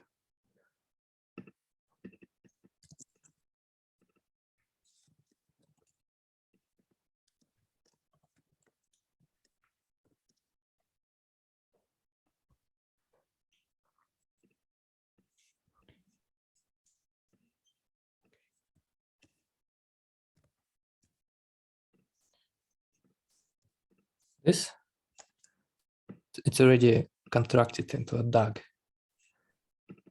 Yeah, I Maybe that- actually just noticed something. Sorry, I've got to.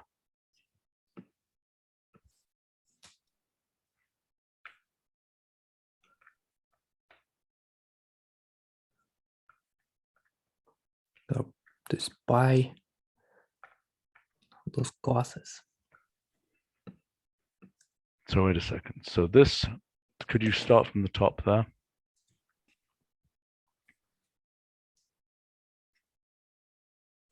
What is that set var thing at the top? Oh, this is like dependency or inputs to the theorem. Is set var a definition? Well, kinda. A simple one. Okay. So it's like, this is the theorem. This is X blank, blah, blah, blah, blah, blah. Okay, so now what does this compile into? This combining to basically this underneath your line, this statement, right? So this is the statement in MetaMath. It's just a sequence of characters and variables. And underneath it's what is the tree unrolled. Okay, but when you get to that tree fully unrolled, what is the pi symbol, for example? Where does the pi symbol? The pi symbol must be defined in terms of something else.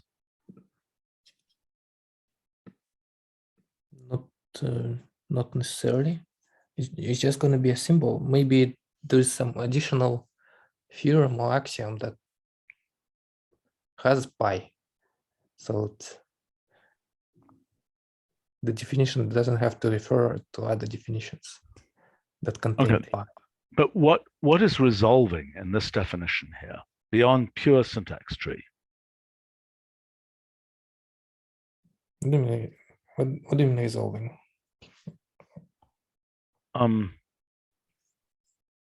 Okay, so we've got the original Pythagorean theorem. Okay, now we say we're using definitions to say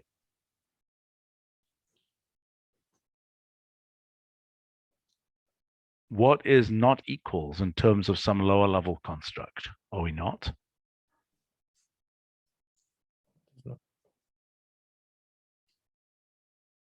And how does not? Well, go ahead. Not equals is just it's like, how do you construct this in Wolfram language, right? Yes. You just make an expression and that's it. That would represent your heads of the expression. Is that all they're doing with their definitions? Yeah. I think that's all it's doing, because like MetaMath doesn't have trees. They have to specify it as other substitution, as other axioms and definitions in order to make this dependency tree, right? But basically what's happening is you've got these objects like pi, for example, and those objects are essentially some kind of atoms that other things also refer to. Yeah. But is there some level of compilation? I mean, if I just introduce some random operator, you know, a type 7 Bessel function, and I never refer to it anywhere else, it's not very useful. Yeah. So my question is there a level is everything connected by, I mean, it seems like even the and connected to NAND could be done with a theorem. Just 1 second, I'll be right back. Not quite.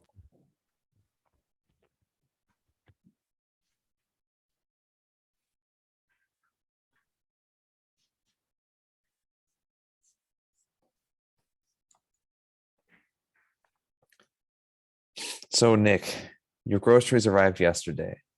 Did you cook anything? There are some fries with oh my god, I forgot the name. How we call this crustaceans in the sea? What crab? No, these little ones. What, the shrimp? Yeah, shrimp. Thanks.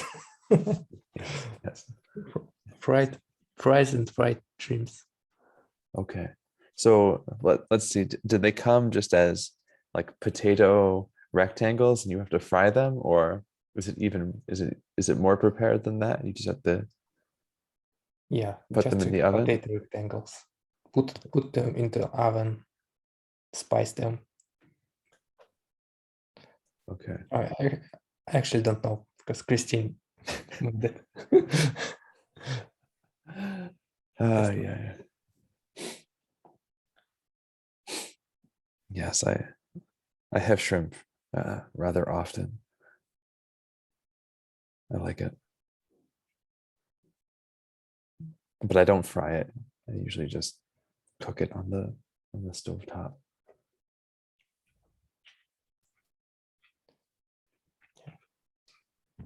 It was like the first one when we fried it. It was pretty Hi. tasty. Hi, Stephen.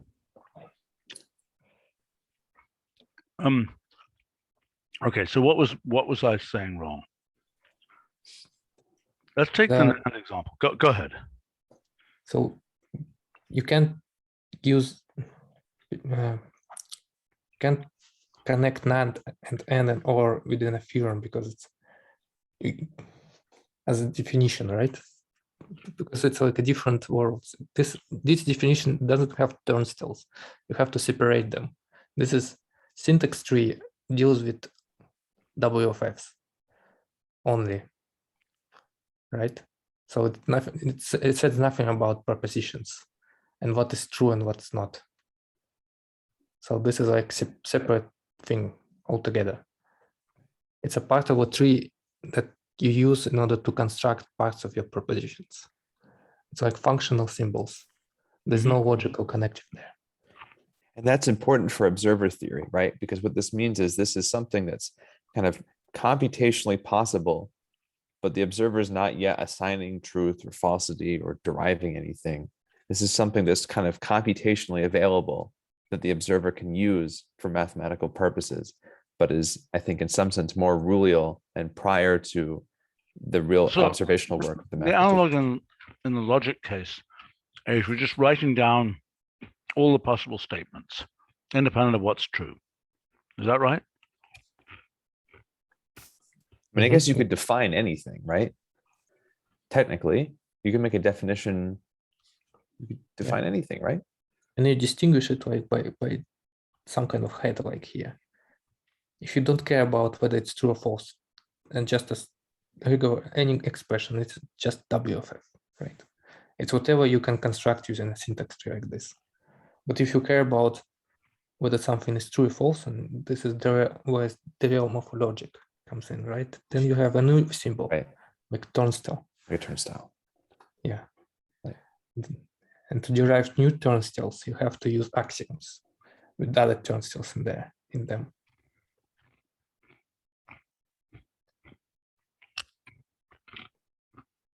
So you're saying that we have the purely syntactic things.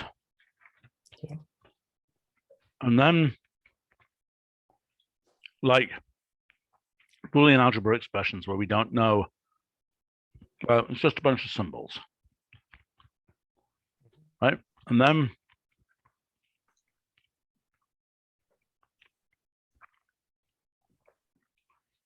Okay, hold on. So this is saying, it's just like in our standard language, we can just create symbolic expressions. We can write them down syntactically. But the question of whether they're in the entailment cone of anything, no. I mean, yeah, the question is whether they hang together in entailment cones. Well, For example. it's not just that. It's whether or not they can hang together in an entailment cone that doesn't shred the observer, right? This is why basically you can only do metamathematics adequately, I think, with this fourth paradigm, because you have all, this is like what we've been discussing since the beginning. You have all kinds of possible syntactic, arrangements you can make, and you can see this at the definitional level. But ultimately, what you need is an observer who can take a cone or a fabric that doesn't have some sort of virus in it, and who can actually use the definitions and the axioms and some lemmas, etc., to actually prove theorems. This is the key point. And it's the observer who's assigning truth. Yes. Okay, hold on. Let's go through this again. So we got the low-level syntactic. We got just the expressions. Then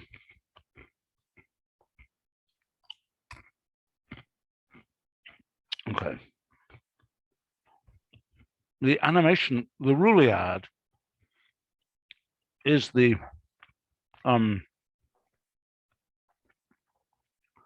Roolead is in a sense the prime animator, not to call it the prime mover, but the Roolead is in a sense the animator of all things. Or all animations, but yes, either way, right? Right. Yeah. Is the animator of all animations. And then a static expression within the Roolead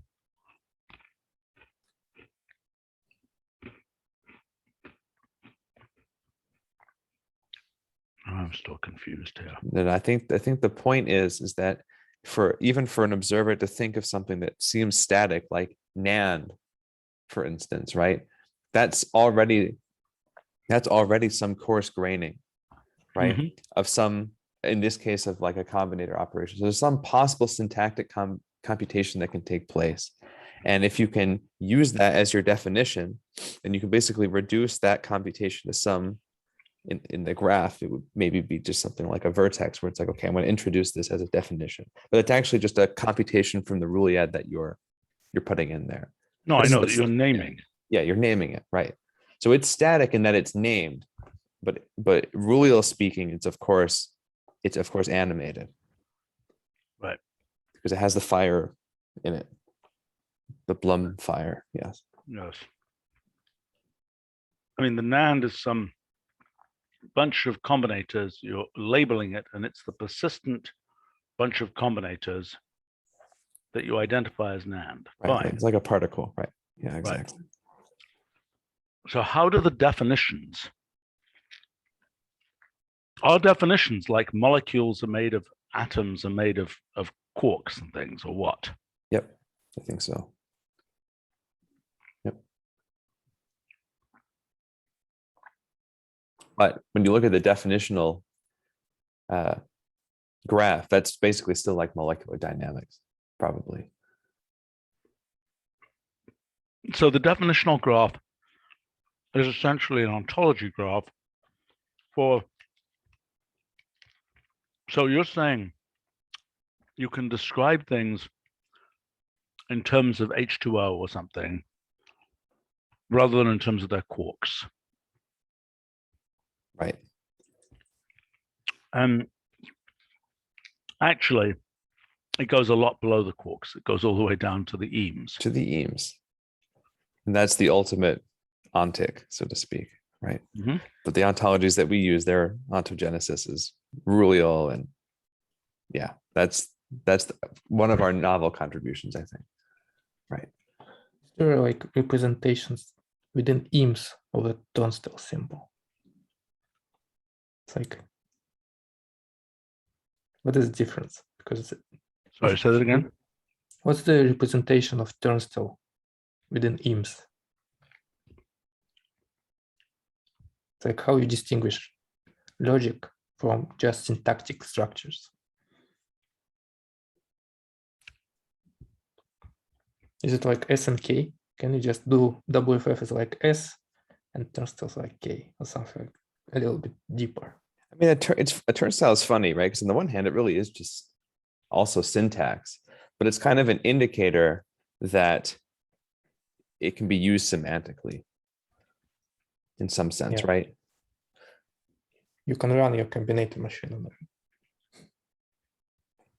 Maybe they are reduced to true. That's the point. I think it might be like a val. Yeah. Yeah.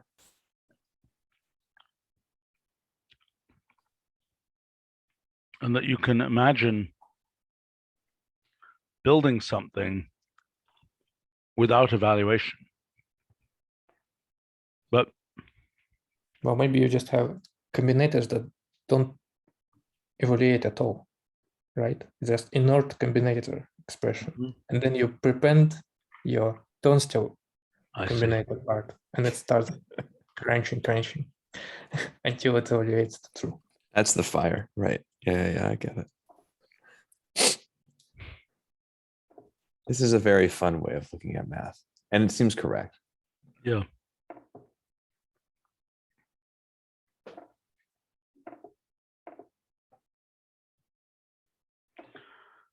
Oh gosh.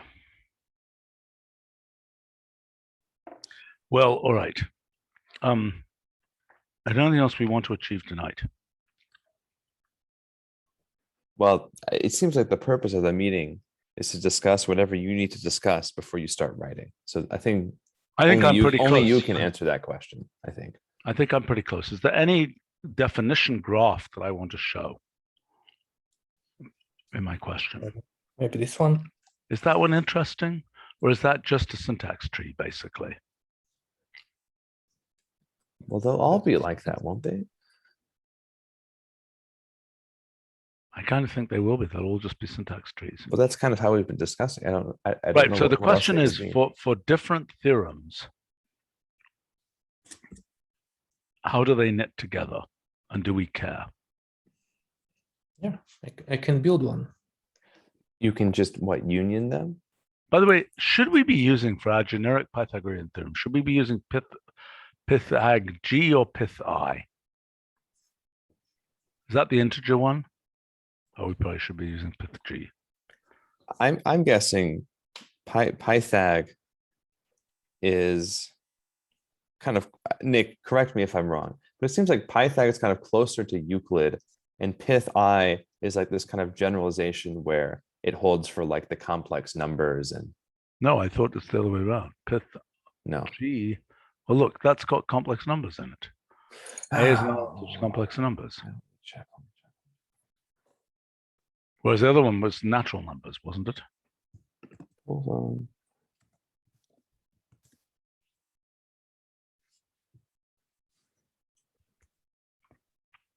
Well, okay, yes. Pythag is also for complex numbers, but at least you have a triangle. Whereas for Pyth I, you have arbitrary complex inner product on a pre-Hilbert space. Oh, that sounds horrifying. So it's just the more general, I suppose, version of it. That's why I presumed you would use Pythag, because it's kind of closer No, to fine. Euclid. Okay. Yeah. Question. The other thing is, can we draw a picture of the whole of metamath as space? Its theorem dependency graph. Its whole theorem dependency graph. How many nodes would it have? 95,000. Have we ever, what's the largest graph, do you think, in this metamath post so far? I don't know. Guess? Would it be the largest thing we've done? Yes, it will be the largest thing we've done. Okay. And I think it's a little big. And I don't know exactly how I think, Charles has been experimenting with these elided graph representations. Oh, that sounds interesting. Yeah. I But I don't mean, know whether we could, any hits? whether, well, we can ask him whether it's, Yeah. That might be worthwhile. but we should try. 95,000 nodes should be doable with our existing stuff. Okay.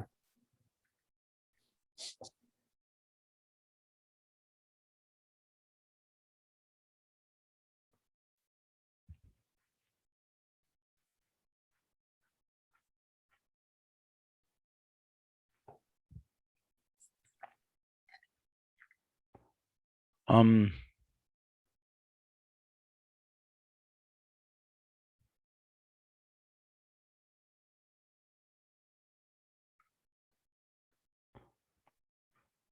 okay.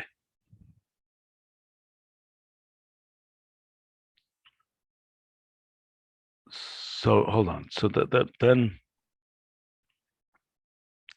I was going to ask Charles. Mhm.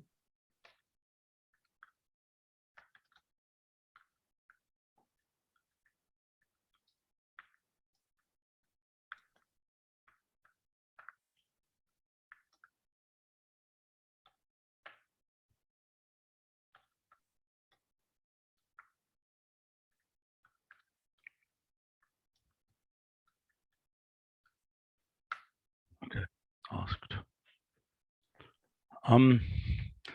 If we can't do that, what we should probably do is prune it by hand. So the 95,000 nodes, what would we do? We basically combine nearby nodes. Does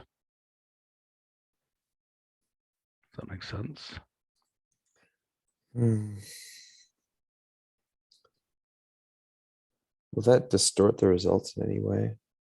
Yes. I mean, obviously it's going to change the results, but is it going to, would we derive any false conclusions if we did that? Or I doubt it. would we be Nodes misled? that are, it's conceivable that a node will be dragged away in the spring electrical embedding.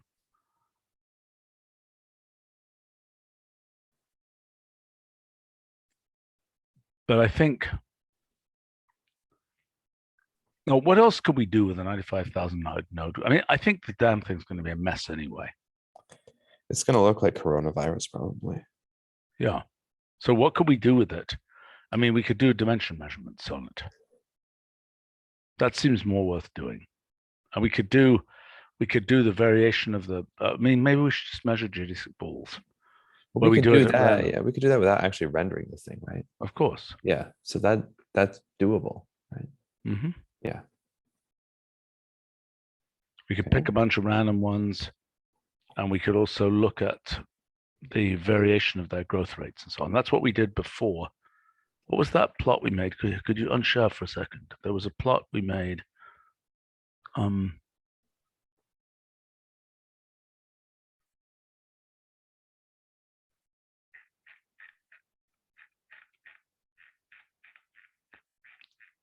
What was the plot we made which saturated?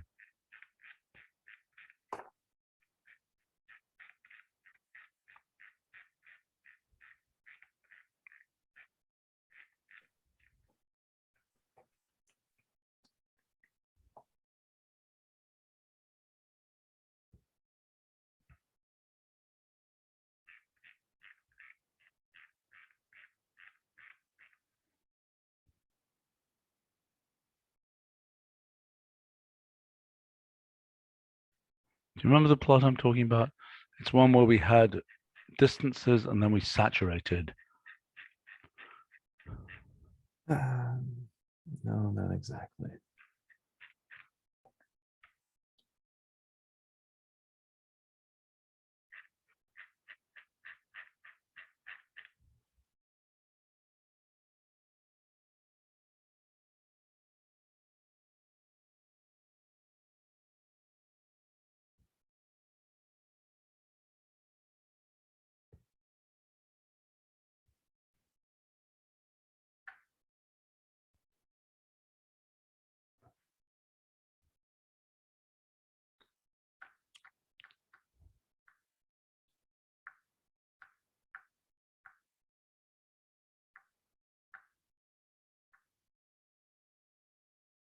These ones. Okay. Oh, these, right. Okay.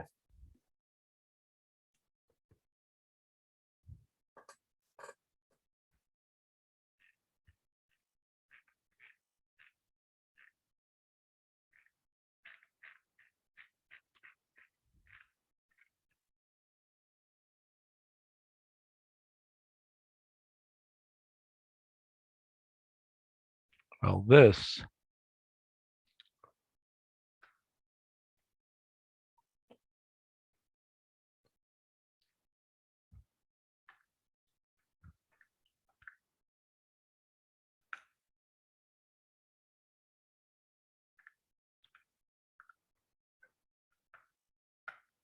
and I think we start to reverse uke.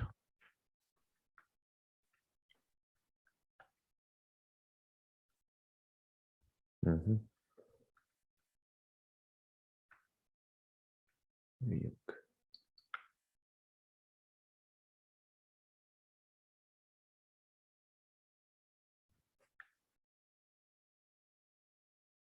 Maybe we have to.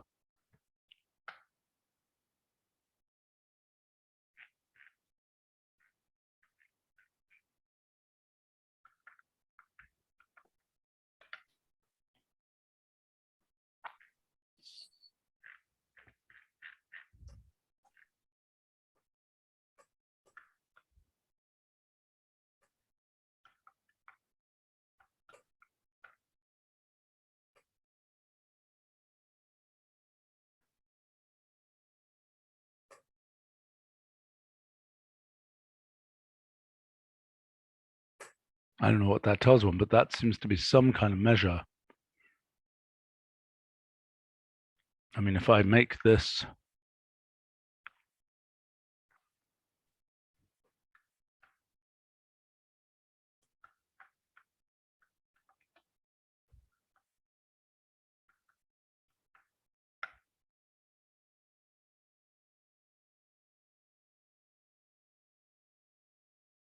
gives me some vague sense. I mean, it's clearly not very uniform in terms of we could measure here.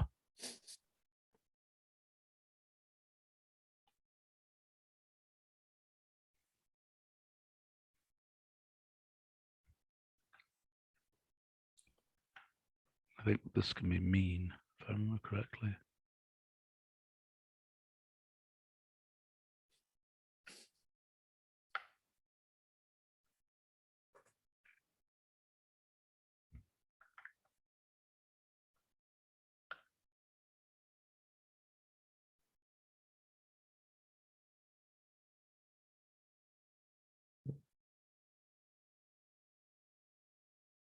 Well, that's rather uninterestingly telling us to mention. I think we should do this for the mathematical graph. Now? If we can do it now, we should do it now. Otherwise, I'm going to go to sleep because I really need to get some rest. Yes, me too. Me too.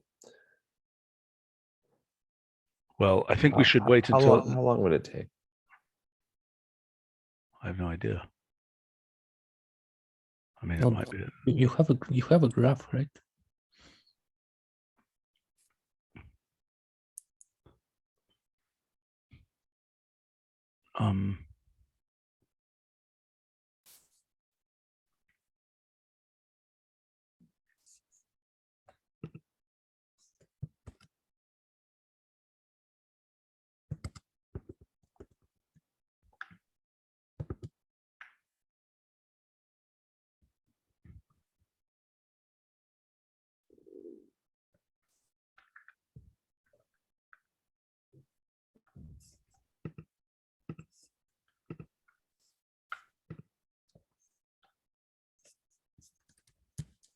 Do I? I don't think I read it in here, but I think I have. Did I not save a graph in the data folders? Oh, 82 empirical. Right? Well, I have setmm basic. Oh, you can extract. If you just open 82 empirical, you have a graph, right? In the beginning. Computing a graph, it takes like a few seconds. from the ZMM.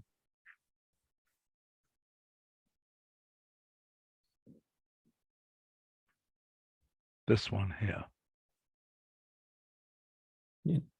No, a little bit. It's like this one. That's right there with 42,000. Oh, okay.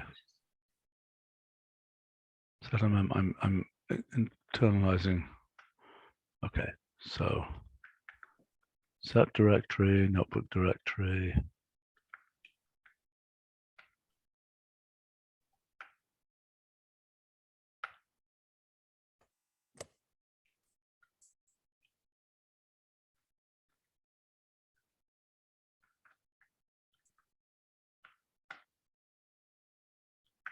Okay, now how do I use that?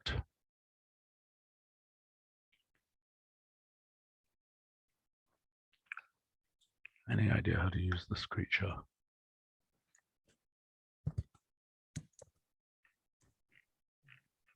Really? Is there a random way to do it?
Okay.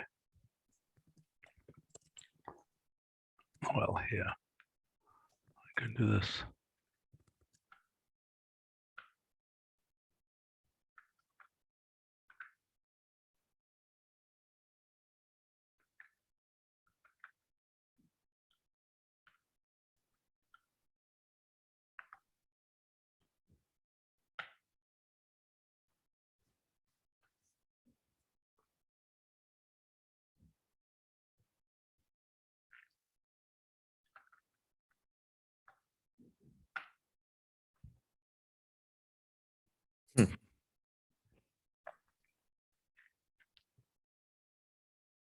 I don't know that 0 to 10 thing is meaningful.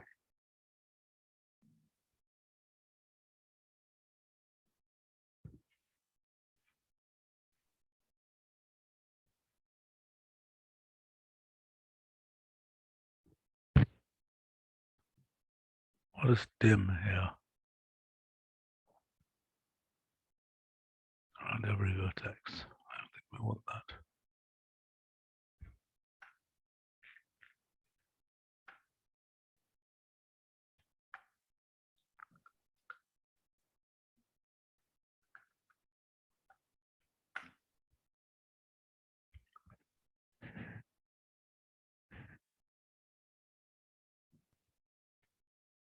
I mean, it would be interesting to know for those notable theorems, whether they are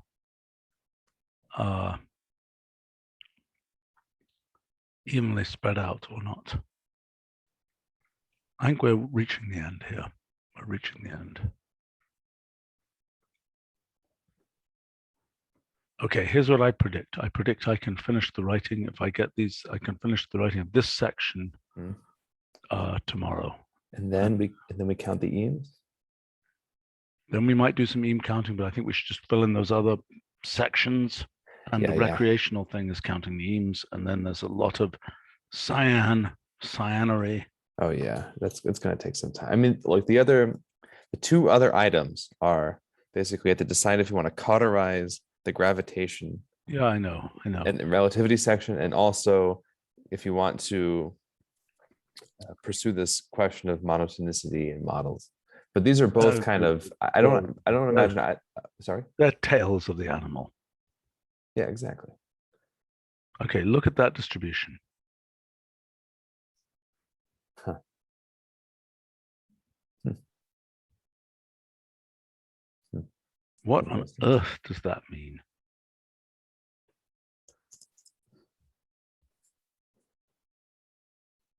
What on earth?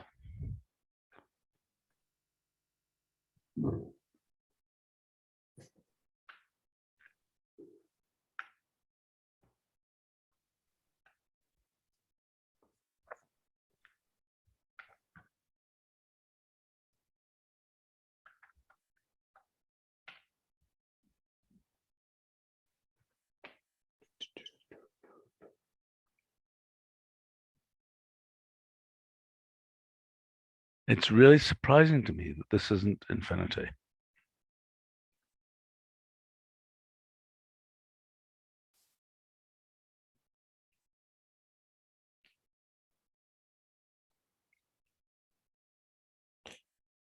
Why? Because I didn't think that mathematical space would be two-dimensional. I mean, why should It's it be? not a mathematical space. It's branch graph would be a mathematical We should space. do this for the branchial graph as well. We should calculate the dimension of the branchial graph. Yes, but the fact that this isn't exponential is just really weird. I would have expected it to be. Or maybe if you made it unidirectional.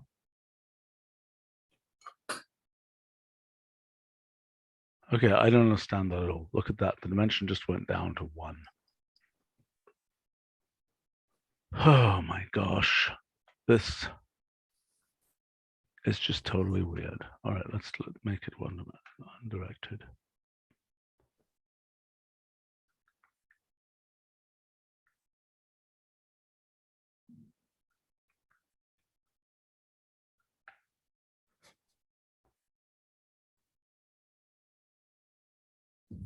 Round bracket, boys.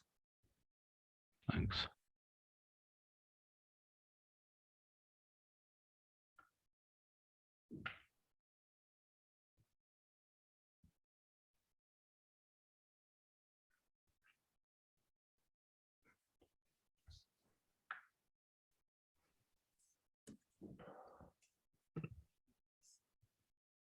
I think the fact that it's taking a long time is a sign of exponentiality.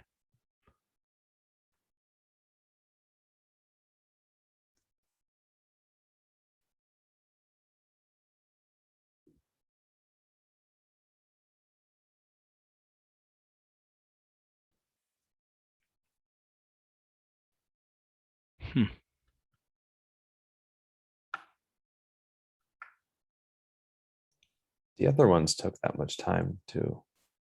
Oh, they didn't.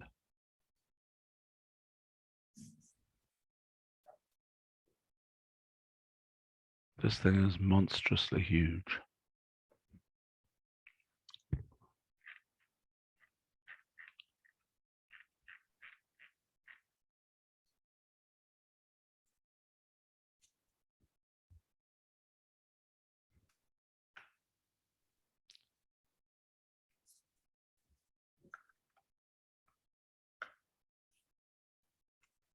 This seems wrong.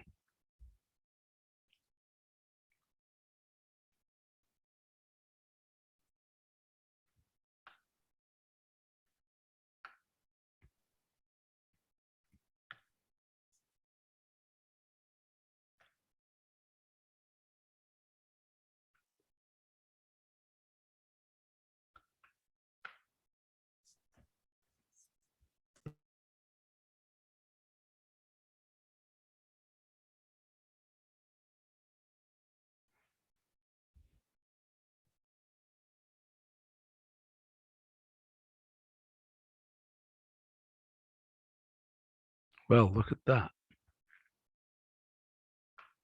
It's reaching the full graph after 2 steps.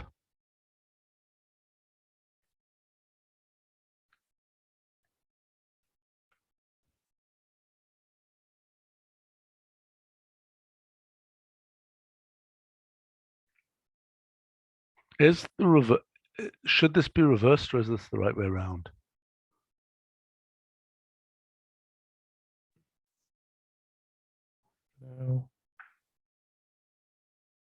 Does it really matter? Does it matter? Yeah, I think so, because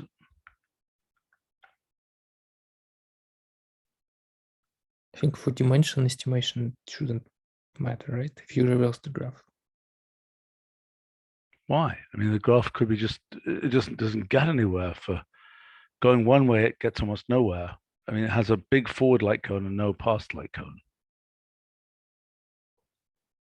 But you still like sample the vertices. You just sample the opposite vertices. I don't think it's right. I don't think it's right, because it could have I'm not sure. Anyway, it's kind of weird that there's so much variation here.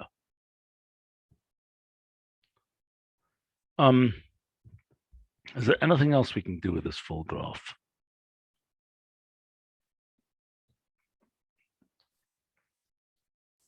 Well, we could take its branchial graph and look at the dimension of that. How would we get that? It's never going to work. I mean, there's no way we can compute it. It's got 1.3 million edges. Is there any way to get its branchial graph? Maybe like the last layer. Yeah. It's still non-trivial, because it's got to get well, okay, that's an exercise we can perhaps try to do.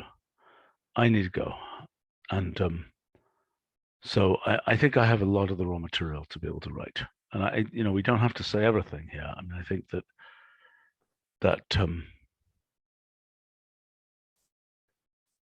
yeah, the problem with these projects is, I found this it took a decade before, more than a decade before. I mean, after NKS, when there's certain things you do intensely and you understand what's going on, you have all the code and all that kind of thing. And it's better to try and push through and do the things at that time, because much, when one does it again, one might do it in a cleaner way and a more streamlined way, but it's a rebuild usually, I think. Yes. But anyway, I we have to get out of mathematics. There's too much else to do, and we're almost out. This is the final act, and then it's a lot of cleanup. Yeah. Well, let us know if you need help. Right. I'm hoping I will be able to just write tomorrow. Okay. And but although I will need these other MetaMath graphs and things like that. But okay, good stuff. Thank you all very much. I mean, both very much. And see you soon. Yes. Okay. Talk to you soon. Let's all get some rest. And yes, we're almost done. Okay. For real this time. Okay. Bye, everyone. Bye. Cheers. Bye. Good night. Cheers.